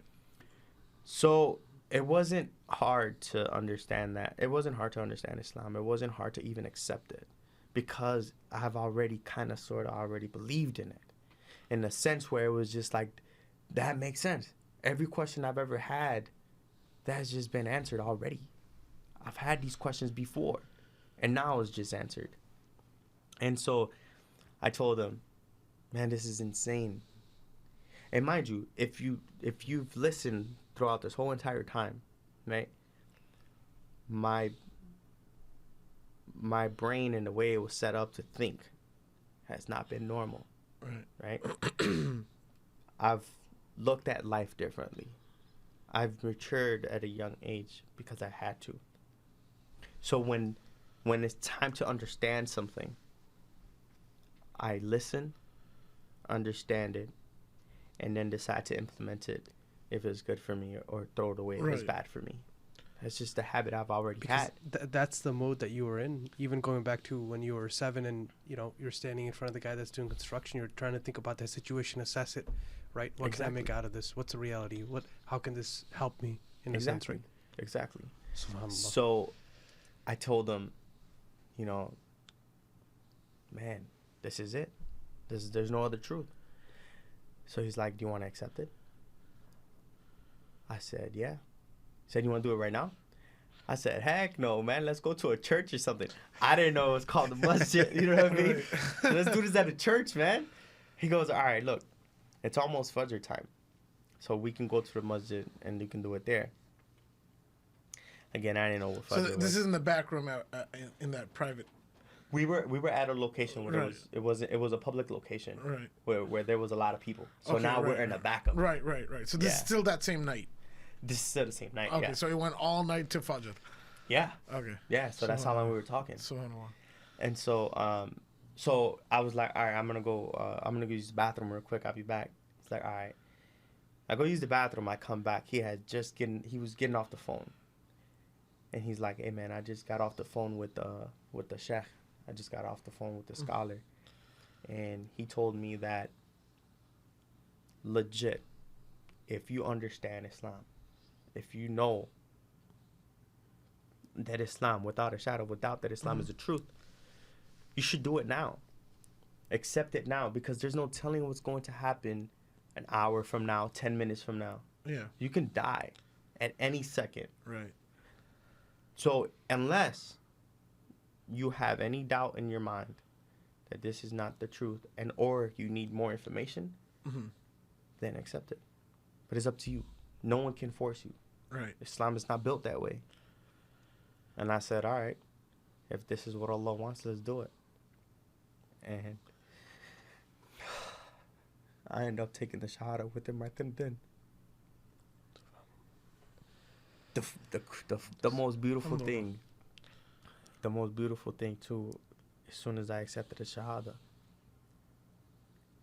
was that he gave me a hug. He said, "You're my real brother now. Yeah. Blood can't get us any closer than this no more." Closer than blood, yeah. He said, "Blood couldn't even get us closer than this." Right. Right? And I remember as soon as we were done, right? As soon as I said my shahada, I walk inside and he was talking to certain people. And then those certain people that he was talking to asked me to go outside. They needed to speak to me about something, right? And I'm like, all right, what's going on, right? And they were like, no, we just need to talk to you. Let's take a walk. So we started walking, but we started talking about nonsense. Nothing important. Like, they made it seem like it was important. Right. You know, I was like kind of scared. I'm like, what did I do, right? Or what bad news you got to tell me? About nothing. We were talking about what restaurants was good. You know what I mean? Like, what car was better. I was like, hey, man, you really pulled me away to talk about nothing? Right. So then now they're like, oh, no, man, we just needed some air. I'm like, well, then why didn't you just say that, right? Why'd you make me think something was wrong, man? So initiation. Like, yeah. Yeah, right? It's not a gang initiation. Yeah. I'm gonna get whooped for 5 minutes. No. But so it's like, nah, we can go back now. And then as soon as I walked back, he opened the door. Man, there's balloons everywhere. Welcome home. A big old cake that says congratulations. These guys are awesome, bro. Bro, they just went all out, man. Everyone giving me a hug. Allahu Akbar. Giving me a hug. I love you, bro. Bro, they celebrated big. SubhanAllah. SubhanAllah, man. They got all that in that walk? Yeah, because we weren't that far from Jules either, but they did it so quick. You know what I mean? Wow. They did it so quick. You know, Yeah, they the had a city's whole quick group. like They that, had a whole yeah. group of people. You go get this, you go get that. You know what I mean? Meet me at the checkout. You know. SubhanAllah. And so, man, it was amazing. It was a MashaAllah. beautiful Awesome thing, guys, man. man. Allah reward them. I mean. And so people started coming. You know, they started making phone calls. Hey, man, remember that Puerto Rican guy? Yeah, he just accepted Islam. I'm there, you know, and it's late now, too. And people are either waking up. People, if they were with their wife and kids, they didn't care about nothing. They needed to show up to this. I didn't think so, you know what I mean? I didn't think it was a big deal. It's all right, you know? But to them, it was a big deal. And they made it known. We went to the masjid, we prayed. I didn't know what I was doing. I just sat there. And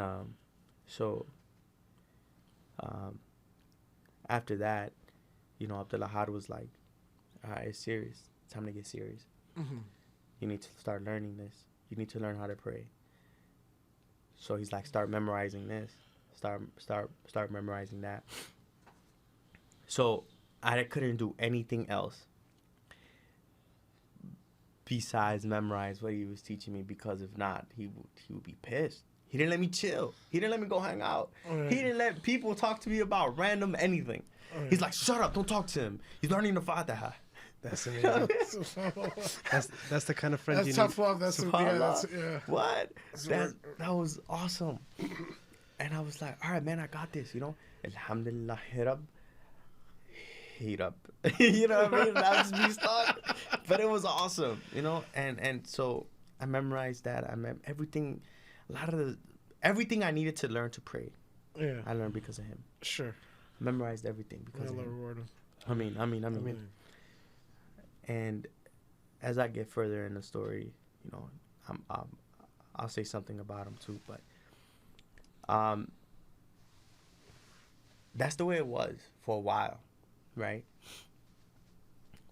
We will always get together, and the first thing we do is learn this, learn that, recite it to me again, right? And then I started having fun with it. And then so awesome, right? So look, he comes home from work one day, and we all link up. I love this. I love this story. I remember like it just happened right now. He comes home and he puts a piece of paper on the table. Uh-huh. And it's a printed sheet of paper. Right. I think it was like stapled. There was like 2 sheets or something. He puts it on the table in front of me. And he says, look through all of this and pick one. I didn't know what he was doing. I didn't know what he was talking about. They were all Muslim names. Oh, so And next to it, it was the definition of these names. Okay. Right? And so I'm looking at these things. I'm like, how do you say this one? You know what I mean? Oh, that's Mujahid, or this is the meaning to that, and this name is this, you know? Sure. And I finally stopped at Talib. Uh-huh. And the meaning is student, Uh-huh. seeker of the truth. And I was like, that's it. That's what this has been my whole life. Mm-hmm. I've been this my whole entire life. Mm-hmm. There's no other name that fits for me. Of course, I'm a warrior.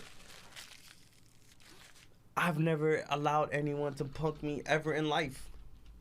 Not on purpose, not willingly. You know what I mean? I'm not saying I've never been beat up, but I'm a warrior. I'm all of this. But the most important thing is that I've always been a student.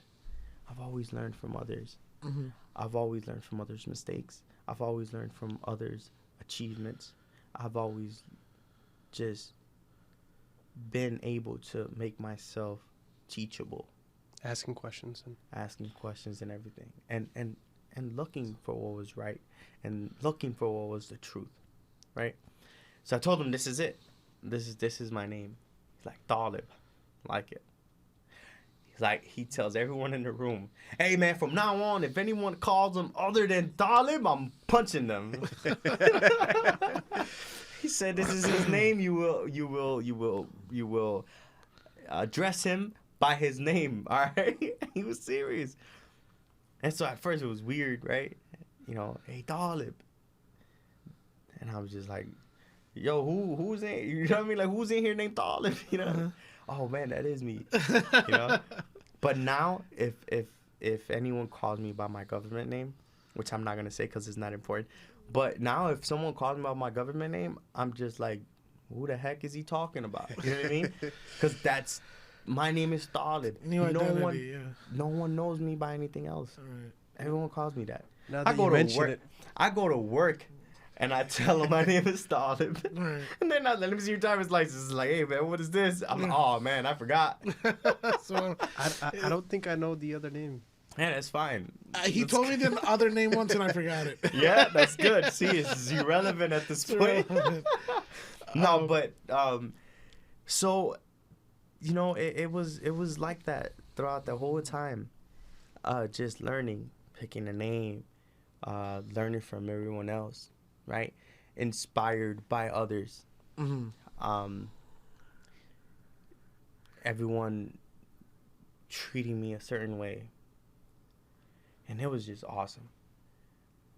And at that moment of life, I realized, oh Allah, you made me go through all of that just to bless me with the biggest gift in the world.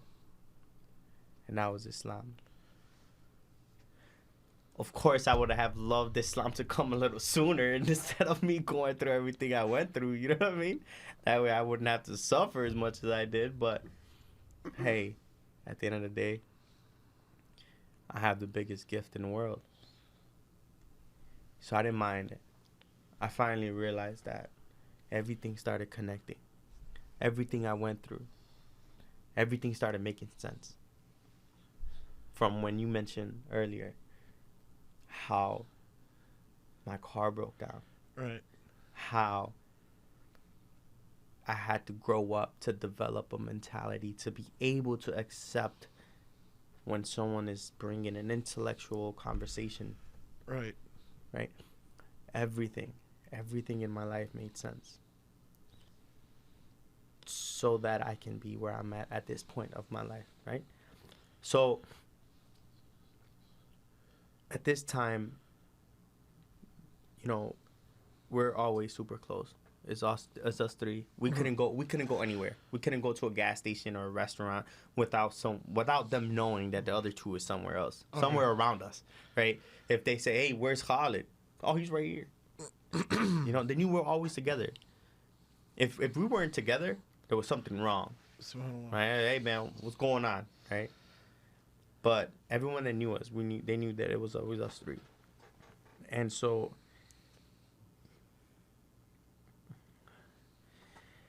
finally,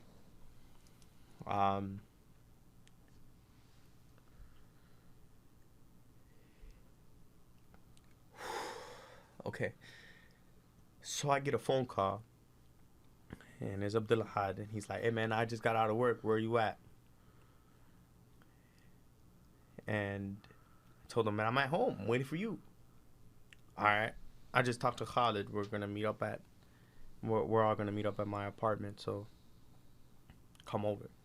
His apartment's always open too. You know what I mean? Of course, he was gonna lock it once he gets married, but we could just walk in there and walk out whenever we wanted to. You know? Right. So I was like, all right, I'll just meet you over there then. So I waited. I was like, it's going to take him like 45 minutes. He used to work in downtown at a Walgreens. He was a pharmacist. And so he would take Lakeshore Drive all the way back. For those who are listening and don't know what Lakeshore Drive is, it's an expressway. And here in Chicago. And so I was like, I got time. I'm just going to wait. It's going to take him 45 minutes anyways. And then I hear my door pounding. My doorbell going crazy. And I'm like, man, who the heck is knocking my door like this? Like, why is my doorbell going off like this? And I open the door. And it's one of our brothers. And he's like, bro, we gotta go. I'm like, okay, where we going?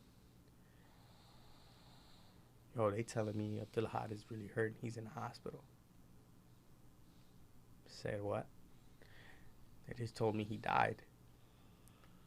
I said, no, he didn't. No, he didn't, bro. I just talked to him right now, bro. Don't play with me, you know? Don't play with me like that, bro. Don't do that.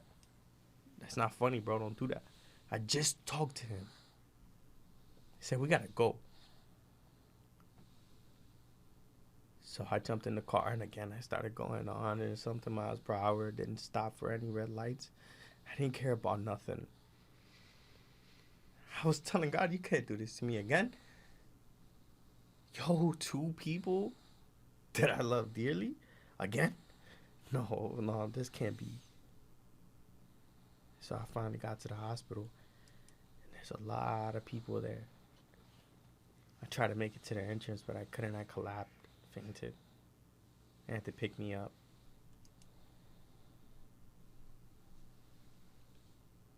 And finally found out that it was true. He was driving a scooter,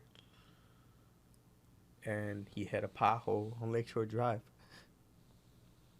He flew like 30 feet in the air and hit the side of the bridge and landed on the street. And that was my brother, man. Before I hung up on him, he said, hey, get to my house, man, because we still got a lot to learn. I love you, bro. I told him I love you too, man. Of course. Come on, let's go. I'm with it, man. I just learned this too. I just learned such and such. I can't wait to tell you, no. Because it's one thing to memorize it, and then there's another thing to recite it, right? I was so excited. I couldn't wait to see him. But then he passed. Look at him the best in Jannah. I mean, may your life be a sadaqah jariyah for him. I mean, And your prayers in his life. So, so, finally, we had his janaza, and I was really close to his brothers. He was always like, man, subhanAllah, he was the definition of a big brother, right? He was so protective of his little brothers. Although his little brother was like, I want to say like 2-3 years younger than him. And then it's his other younger brother. He was the youngest. He was probably like 5-6 years younger than him. I don't know. I don't quote me on this. If Talha and Saad, if y'all listening to this, my bad. I don't know how old you guys are. I just know you're old now. So I was really close to them too, and every time Abdullah Had would be at work, I would chill with them. And so every time Abdullah Had would come home from work and he'll see them chilling with me at the apartment, he'll be like, "What are you guys doing here? Get the heck out! You're supposed to be at home already. Go do your homework." You know what I mean? Like such a big brother, Yeah. And he's like, "Hey man, if you're gonna start hanging around with my brothers, man, please tell them, like, you gotta tell them this, you gotta tell them that, you gotta tell them this, They gotta be like this." And I'm like, "Hey, man, you do know one of them is already like 18, right?" So he's like, "I don't care, all right? It's my job to protect them." I was like, "All right, man, I got you, no worries, And so we had the janaza, and this janaza was huge. I mean, this brother, man, he was an inspiration to a lot of people. Yeah, I was close to him. Yeah, I loved him. And everyone knew that. Everyone that knows me and know him, everyone knew how close I was to Abdullah Had. But he affected everyone the same way. I believe that everyone loved him as much as I did. I don't see it. I can't imagine anyone loving anyone. I can't imagine anyone loving him more than me. But obviously his parents do, right?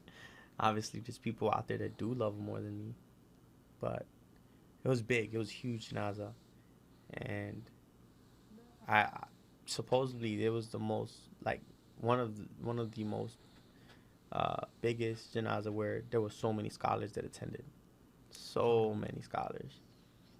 And it was beautiful. It was beautiful. May Allah subhanahu wa ta'ala bless him with the highest level of Jannah. I mean, may Allah subhanahu wa ta'ala forgive him for all of his sins. I mean, may Allah subhanahu wa ta'ala shine his grave with the light of Jannah and the smell of Jannah, inshallah. Yeah, I love him. I still love him to this day. I miss him to this day, obviously. But I think we love him too, just listening to this, right? Yeah, mashallah. And subhanAllah, it wasn't as big as a disappointment when my mom passed away. Why? Because I had Islam, right? I knew that he's straight. He's good, inshallah. Every time during Ramadan, I don't know if I should say this, but I'm going to say it, screw it, because it's true. Every time during Ramadan,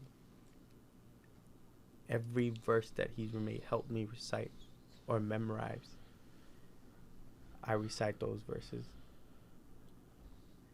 Because everything that he's taught me, he's getting rewarded for it. There's a lot of people that taught me a lot of stuff. And of course, subhanAllah, alhamdulillah for that. And I still use those quotes or the knowledge they shared with me and helped me. So that they can get rewarded too, right? But subhanAllah, mashallah, Allahu Akbar, these are all words he taught me. See what I'm saying? I've never used these words. What a powerful thing. So one of the most simplest things you can teach somebody, just the simple adhkar of Allah. And dhikr is the greatest thing, right? I think there's an ayah in the Quran.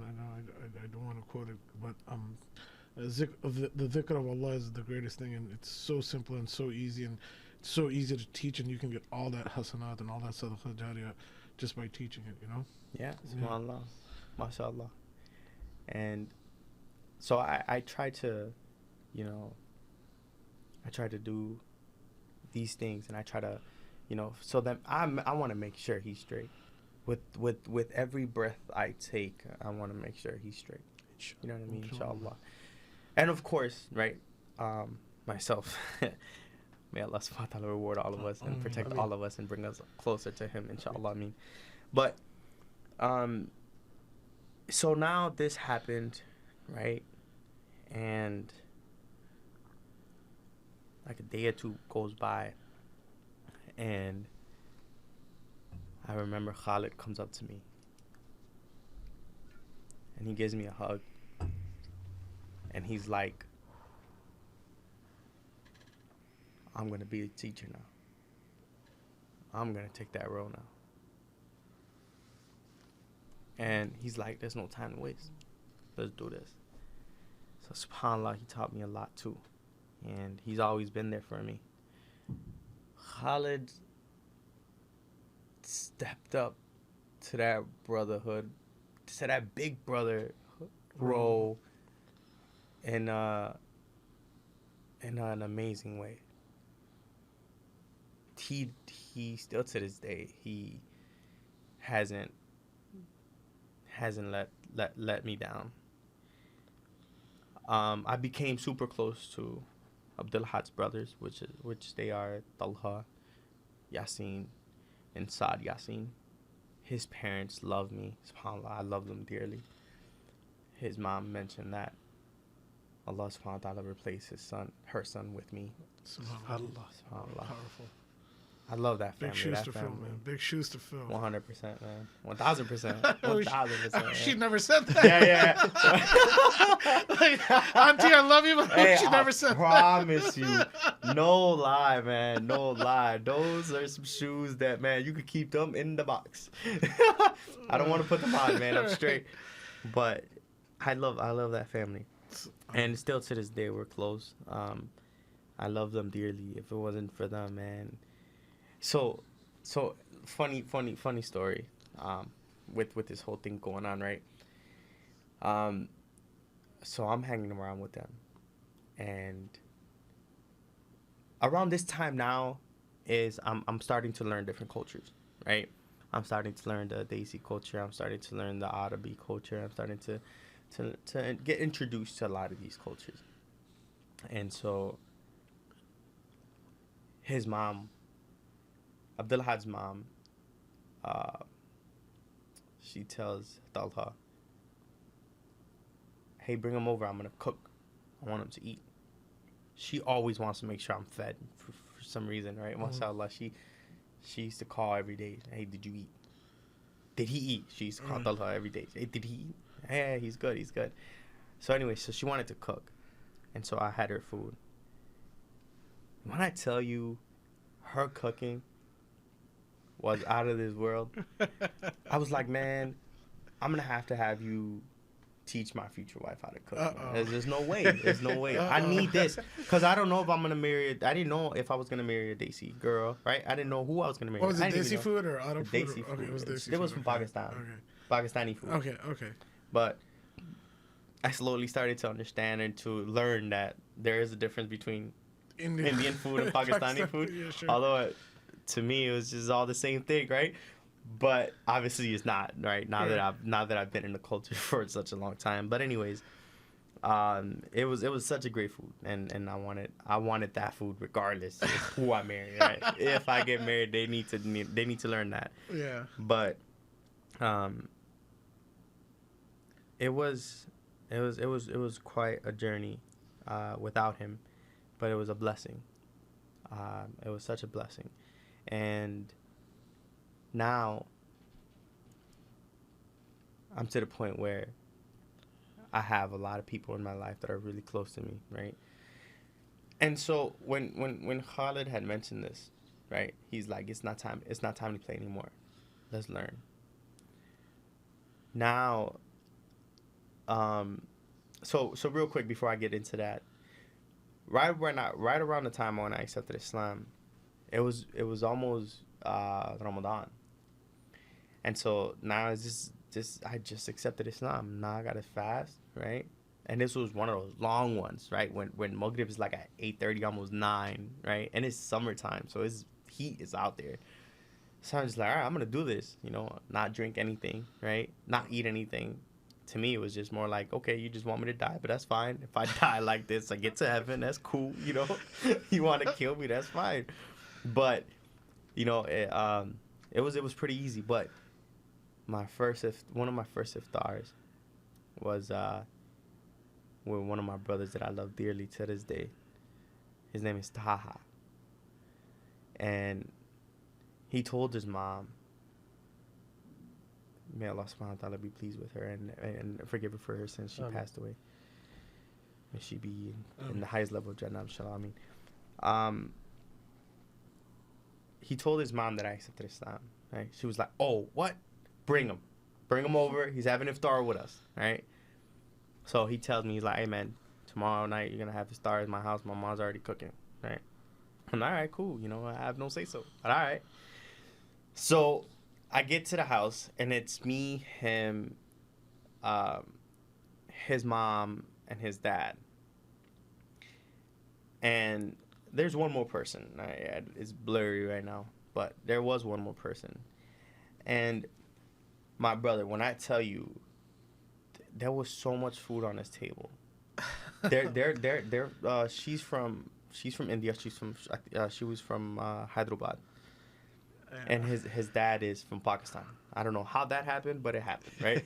so there's a huge table. I can't really describe it in the camera, but to give you guys an idea, it's like the size of this table that we're sitting in. It's huge. What is this? Like 5 foot? No, this is 10. This is 10 feet. No, this is 8. This is 9. Okay, so 9. So not that big. So it's like a 6 feet table as far as length, right? But it was full of food, but everything was fried. Right? Oh yeah.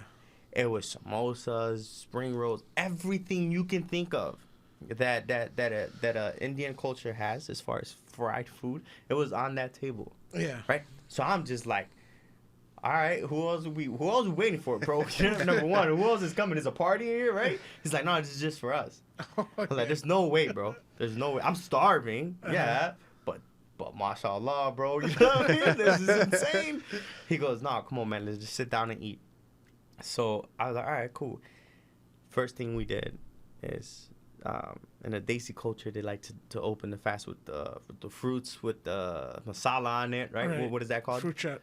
Yeah, there you go. So I had some of that. I tried for the first time that milk with the rose. Ruafsa.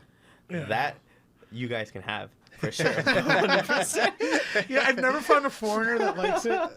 To this day, I have never found a foreigner that likes it. It looked like strawberry milk, and when you tasted it, you get disappointed. So I had some of that, right? And so some dates and some water, whatever. And we just all started going in on the food. And, man, I had such a big plate. I put everything on my plate. I ate twice, right? And so his dad was like, all right, let's pray. I said, all right, mind you, bro, I swear I'm full. Like, I ate a lot. Like, I eat so much because I didn't want to disappoint her. I didn't want her to be like, there's so much left over. So you could only imagine how much I ate. Right? I know exactly where the story is going. I know so we get up and we're facing the Qibla. Mind you, the way the house was set up, the Qibla is towards one direction and the table is behind us. Sure. Right? And we start praying. So the mom didn't pray with us for whatever reason is. I don't care. I didn't. It's not my business to know. Right? I just know that she wasn't praying with. Or she probably was. She just was behind us. I don't know. I just know we were praying. And we finished praying. We go Allahu Akbar, Assalamu alaikum wa rahmatullah, Assalamu alaikum wa rahmatullah, right? As soon as I do that, I look behind me. And I have to double take. And so then I asked my friend, I asked my brother, I was like, hey, can I ask you a question? He said, what's up? I said, your mom took the food from the table. But there's different food on that table. says, yeah, man, that's dinner. I was like, no, we already had dinner. You know what I mean? He said, no, that was appetizers. Yeah. I said, what do you mean, bro? Why didn't you tell me? How is that appetizers, bro? Appetizers is like, you know, mozzarella sticks. You know what I mean? Yeah, Like yeah. breadsticks, freaking salad. Like right. that was a full course meal, bro. There was like 13 different items on his table, enough for like 25 people. I missed it. And he said, "No, bro, that is dinner." So then we stood up, right after we prayed Sunnah. We stood up. We sat down, bro. She wanted me to try everything. Yeah. Everything that Yeah. this culture has to offer. Right. She made halim. She made No biryani. way. She made, bro. That's a lot. Everything, bro. Yeah. Everything Yeah. in this table. And I tell him, bro, I can't eat this. I cannot eat this, bro. I cannot. I don't have any more room. He said, all right, just do me a favor. I said, what? He said, just tell my mom that you refuse to eat her Oh, food. no. That she spent hours of cooking. Right. And now that I have this knowledge, a lot of this food does take hours to make, Yeah. right? I was like, heck no, I refuse to break this lady's heart. So I grabbed the plate. I started putting a little bit of everything. So I tell myself, as long as I grab a little bit of everything, Yeah. I'll be okay, right? Right. I won't be stupid fool. No. Lies. Bro, I grabbed a little bit of everything, but my plate was, everything was falling off my plate. That's how much it was. And I had to eat it. I had to. Right. No matter what. Right. Bro, I was so full that day. I could not breathe. Yeah. Like, it's haram to eat that much. You're supposed to leave some room for air and water. There was no room for nothing. You know what I mean? The food was coming out from my throat. Like, that's how much it was. So, finally, it was delicious, right? Number one, this is the first time me eating all this food. So, you know, if you're going to eat like halim or something, you're supposed to eat it with bread, right? There's rules to eating desi food, right? Right. And I'm eating halim with the rice. You know what I mean? Everyone's looking at me like I'm crazy. Like, bro, what are you doing? You know? So, bro, this tastes delicious like this, you know? It still tastes good. Fire. Whatever way you want to eat it, it all still tastes good. I think Mark Wiens did the same thing. Mark Wiens? Yeah, the YouTube food blogger. Oh, yeah? Yeah, when he went to Hyderabad, he was like drinking chai with his biryani. I'm like, that's fine. Still tastes good. Oh, speaking of chai, right? So anyway, so that was my first iftar. That's how I spent it. Well, But I learned. yeah. I learned that from then on, like, okay, cool. There is appetizers, a bunch of fried stuff, and then there's the main course meal. And I had to learn the hard way. I want you to get to the story of Khalid taking you to. Yeah. I will. Okay. But, you know, I wanted to do this because I was like a little bit emotional at the moment. Sure, so this sure, was sure. all. Sure, This comic was still, relief. Yeah, but and at the same time, it was still such a big part of my growth in Islam. Sure. Because Ramadan is definitely something that we experienced. My first Ramadan, that's how I spent it, right? Oh, okay, okay. Because that was my first iftar. Sure. Um, What month was this? man, honestly, Because we're going from 2011, March, like to 2012. like when things were like rock bottom. yeah. So And so then around Abdullah this had- time, yeah. So this was 2012. So this was already, I don't know. Oh, so when I entered Islam, for that Ramadan in 2011 had already passed. It wasn't until 2012, sometime in the summer of 2012. So it could have been July, August, Okay. probably August. Okay. So You're talking like good 14 months after you moved into that apartment. yeah, for Okay, sure, okay. for sure. All right. So that was another thing too, the chai part, right? Like I didn't know what chai was. It was tea with milk, and I was just like, "What are you crazy? No one Right. drinks tea and milk together." So Abdullah was like, "Don't worry about it. You're gonna try it." I'm like, "No, I'm not." So when I tried it, so when I got it, I was like, "Man, this is just coffee." He's like, "No, it's not. It's like it's tea and milk." And I was like, "Just try it." So at first I was looking at it like this is the most disgusting thing in the world, and then I tried it. And I was like, it's the most awesome thing in the world. God. Right? So I loved it, and ever since then I've been drinking chai too. So anyways, so I'm learning about all these new things, right? Everyone is teaching me a little bit of everything. I'm experiencing Islam in a beautiful way. I couldn't ask for it any other way. So when Khalid had mentioned that he was going to teach me that it's time to learn. It's not time to waste time. He meant it, you know? And so he was like, there's a conference coming up, and I want you to go. He didn't say, like, what was the title or anything like that. It was just like, it's an Islamic conference, and we should go. So I'm like, all right. So this was the Khilafah conference in 2012. I didn't know what it was, right? I saw the flyer once I got there. It said Khilafah conference of 2012 or whatever it was, and whatever the title was at the time. Right. I forgot. But I didn't know what Khilafah was, right? Mind you, I'm still learning about Islam, right? So I'm sitting there. I'm in the front row, and I'm listening to all these speakers. And it's a lot of information that's going in, right? And then Abu Talha gets up there, right? And he just starts ripping the stage. And I'm just like, holy smokes. Who the heck is this guy, right? He said so much powerful stuff. And I was just like, okay, all right. We started walking to the parking lot. We get in the car.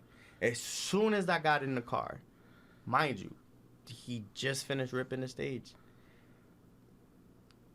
Q&A had happened. We all left.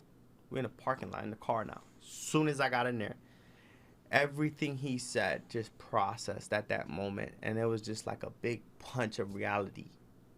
And I was just like, ask Khalid when you see him. If you see him, ask him if this wasn't my reaction. I swear to God. I'm sure he's gonna watch this. While he started the ignition, he was about to start the ignition. I said, holy bro, let me ask you a question. He said what? Mind you, I'm used to things, right, being local. I'm used to things of being information to share with one another, you know, here, right? Mm-hmm. I said, bro, Islam is not for just us. Islam is not just for our block. Islam is not just for Chicago. You mean to tell me Islam is for the whole world? We're gonna take over the whole world. This is what Allah promised us. Yo, wait. Allah hasn't promised Islam to come back for Chicago or the United States. Allah subhanahu wa ta'ala has promised Islam to come back for the world, bro. That's what you're saying? He said, yeah. I said, let's go then, bro. What are we doing here, bro? Let's go. Let's share this with the world. Why are we just sharing it right now? Why are we right here? Just, bro, you had this information this whole time? And you now sharing this with me? Khalid. Yeah, right. But for his defense, I had just accepted Islam, right? But I started asking him. I'm like, bro, how come Sheikh such and such? Or how come no one's excited about this? Right? He said, bro, that's the problem that we've been having this whole time. They need to get excited like that. They need to understand it like that. And they do. They know the truth. But they're afraid. Afraid of what? You got a law with you, bro. Allah's going to protect you, bro. Hey, bro, look. Listen, we don't need them. Let's just go. Bro, I was ready. Man, Abu Talha had me ready, bro, to go anywhere at that moment. I swear to you, bro. I promise you I'm not lying. I was ready to carry the flag. I remember the story when the armies will carry the flag and they'll hold the flag the whole time while fighting. They won't let go of the flag. Right. If they cut one hand, he'll pick it up with the other one. Bro, I was ready for that. Right. I was ready for that, bro. I was ready to carry this flag, bro. Why are we doing this? So he's like, bro, it's time. There's a lot to learn. I'm good that you accept it. Now let's learn, right? Right. So ever since that day, it's just been a fire of trying to learn, a fire of trying to please Allah subhanahu wa ta'ala. And everyone that I know is the same way. You guys included, right? Otherwise, I wouldn't be here. If we didn't have the same passion, if we didn't share the same goals, if we didn't have the same understanding of what's brotherhood and what's our aqidah, what's our main purpose of living, right? I wouldn't be here if we didn't have this. Also, it feels amazing understanding that there's a way of life that's a complete way of life that we're supposed to live by. Everything is answered in Islam. Everything is set for you to just understand it and live by it. It's up to us to implement that to ourselves in our lives and share this information with others. Yes. What do you say to those Muslims that feel reticent or feel have an inferiority complex or an apprehension to give this dawah, thinking that it'll be ridiculed or they'll be seen as like a lunatic fringe or just insane people? You know, a lot of people have these sentiments that with Islamophobia and all this stuff that was created, all the stigma that was created around the Muslims, that, you know, there's like this hidden inferiority complex or fear or whatever it is that, you know, they say that, you know, I want to give dawah to non-Muslims, but I feel I'll be ridiculed or I will scare people away or people are already so scared of Islam. What do you say to them? Like, you've lived that life on the other side. Yeah. You know, I was born a Muslim. Haris was born a Muslim. I haven't seen. I can't relate to the non-Muslim. You know, I can't relate to a life that has been outside of Iman. Right. And so, what do you say to those Muslims that think that the power of their words won't make an impact or have any of those apprehensions? So what I would say to them is that, number one, a lot of the times we based our actions on other people's opinion or what other people may look at us and think. So to that, I would say, screw people. Screw anyone's opinion. The only one that matters is Allah subhanahu wa ta'ala. When you're looking at, you see, it's hard to discuss certain aspect of Islam when you have to start at the basics. That's like me traveling back in time in a time traveling machine and meeting up with, say, Einstein, right, and telling him, man, my transmission oil is low and I have to change my engine oil too. And he's gonna be like, what are you talking about? It's for a car. What's a car? Right? So I can't just go directly to someone who doesn't understand Islam in a way where it's way too advanced. Right? Muslims and non-Muslims. There's a lot of Muslims out here that are running around scared. That are scared to practice their religion the way it's supposed to be. Let alone spread it. Exactly, let alone spread it. There's non-Muslims that don't know anything about Islam. And the only thing they know is what they hear.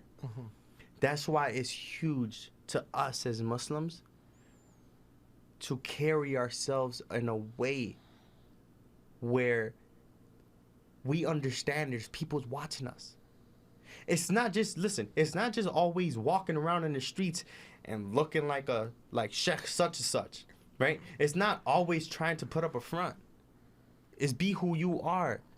Because believe me, if it wasn't because these people that helped me accept Islam, if it wasn't because they were who they were, I wouldn't accepted Islam. Because you can tell the real from the fake. It's be who you are.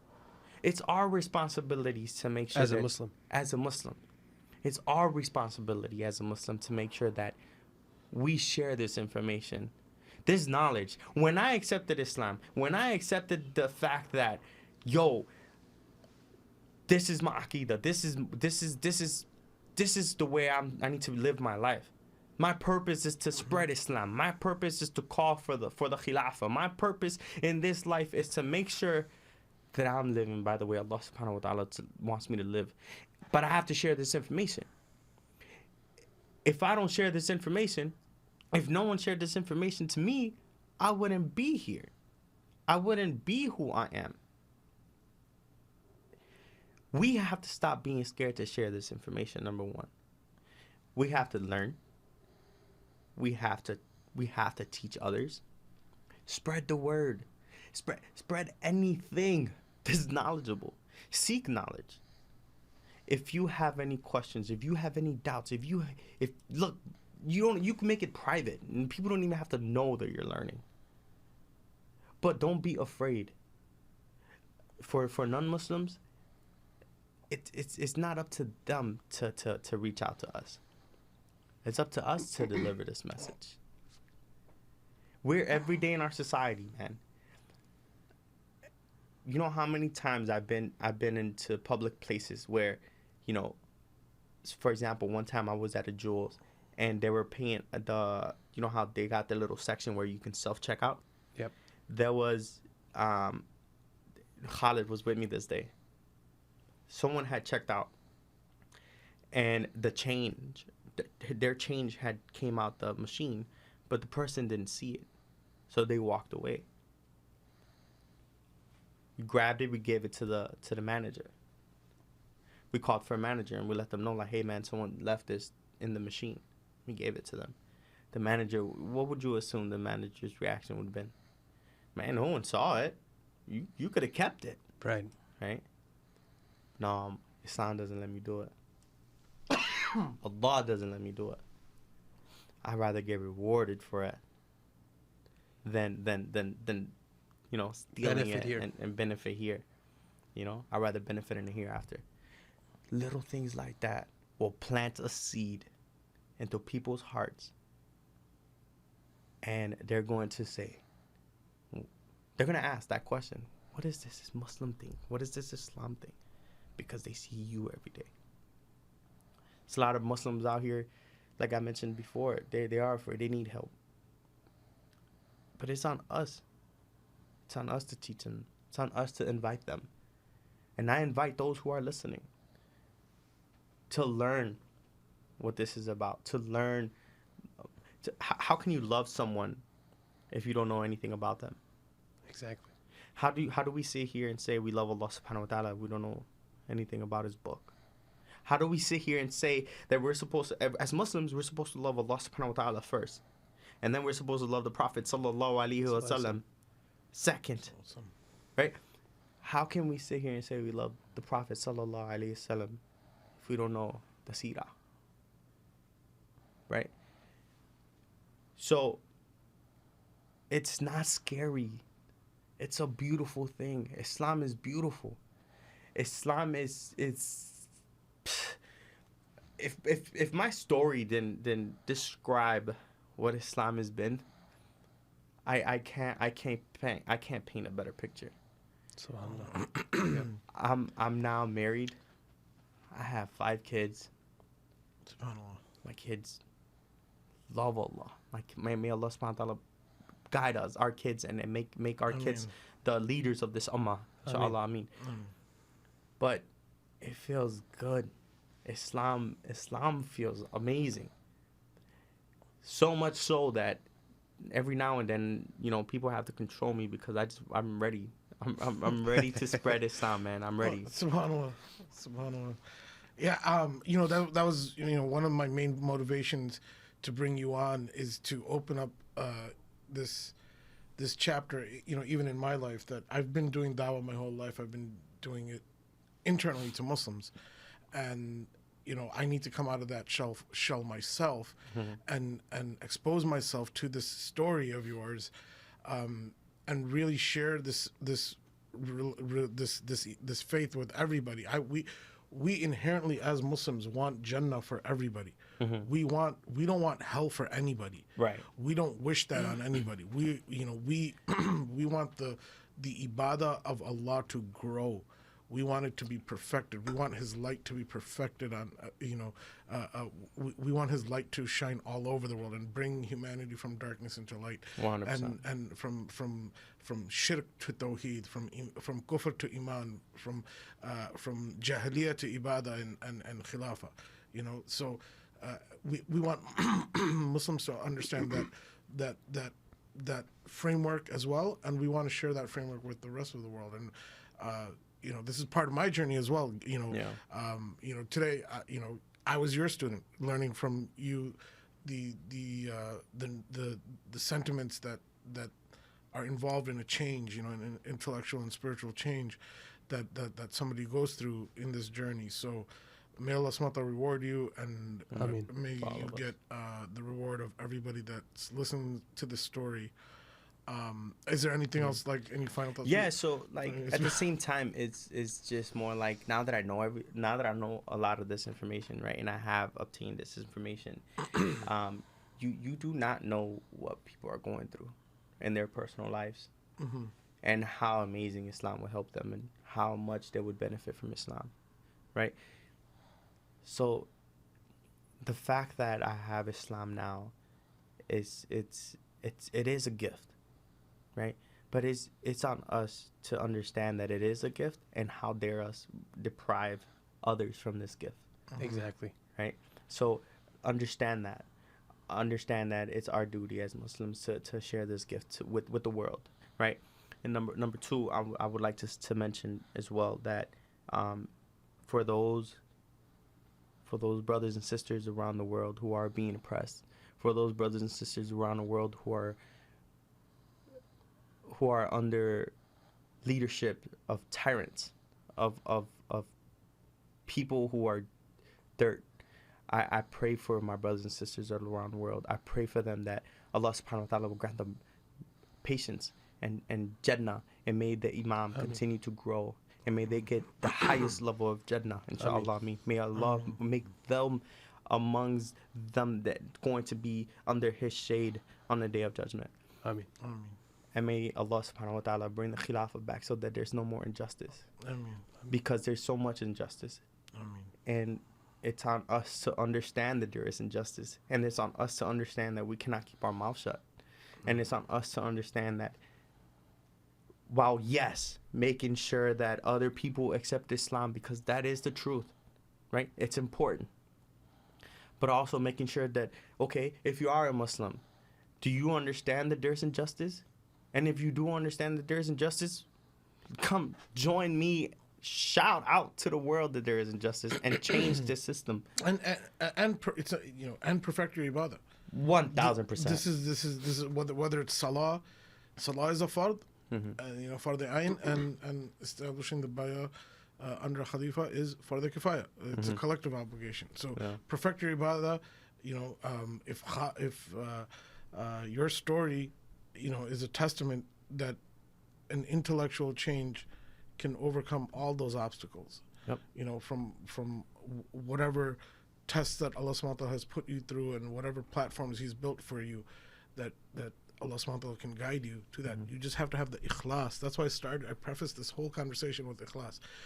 The onus is on us to follow the hidayah, to search deep within ourselves, nurture that ikhlas, and that sincerity to Allah subhanahu wa ta'ala, and go to him without conditions. That's right. The pure submission, and the manifestation of that submission is fulfilling the ibadah the way that Rasulullah sallallahu alaihi wasallam taught us to. Yeah. 100%. Haris, any closing? No, I was just gonna say I was gonna link it back to that too. You started with ikhlas, right? From the aspect of sincerity, and I was just thinking when you're talking about your Muslim roommates, they displayed that which they believed. So there wasn't this dichotomy between action and thought and so on and so forth, right? And that's a lesson for us. Right. That's a lesson for us to, if Allah gifted you with that iman, which Allah gifted us with so many things, right? Why are we shy about it? We shouldn't be in that position of shyness. And then secondly, ikhlas from the perspective that the things that we do, is it for the pleasure of Allah, or is it for the pleasure of the people? Right. because those pleasure of people, that's temporal. That's here and now. Mm-hmm. That's gonna help you. Yes, maybe it's gonna help you today. It's gonna help you be popular. It's gonna help you be that person in town who's known, who's looked up to, who's revered, right? Yeah. But what's gonna help you when there's no one? Right. When you're buried, that's only did you seek the pleasure of Allah? That's Yeah, for sure. Jazakallah khair for everyone that's going to listen to this, for listening to this, for supporting all of us, and may Allah subhanahu wa ta'ala grant each and every one of you guys understanding and blessings for listening to this. But most and foremost, make du'as for me, for my family. Jazakallah khair for the invite, man. No, Thank you, no man. worries. This was amazing. I want to just add, I think today, I don't know, I don't want to say today, but, I think today's a testament of you graduating from student to teacher. SubhanAllah, man. So, may your story teach all of us. And we can learn from you, and inshallah, we can share our knowledge, and reach out to us, reach out to the channel. If you have any questions about Islam, if you have any questions for Brother Talib or myself or Brother Haris, we'll do the best we can with the time that we have left on this earth to spread this deen. And inshallah, with that, I'd like to thank Brother Talib for sharing his story. It takes a lot of courage, and all the sentiments. May Allah subhanahu wa ta'ala reward him, and make everybody who does an extra khair from this, after having listened to this, may it be a sadaqah jariyah for Abdullah Had, and Yes, please. and Brother Talib, and pray for all of us, and we pray for all of you as well, and may Allah subhanahu wa ta'ala guide everybody to the truth. Ameen. Assalamu alaikum wa As-salatu rahmatullah. wassalamu ala Rasulullah sallallahu alayhi wa sallam. Assalamu alaikum wa rahmatullahi wa barakatuh.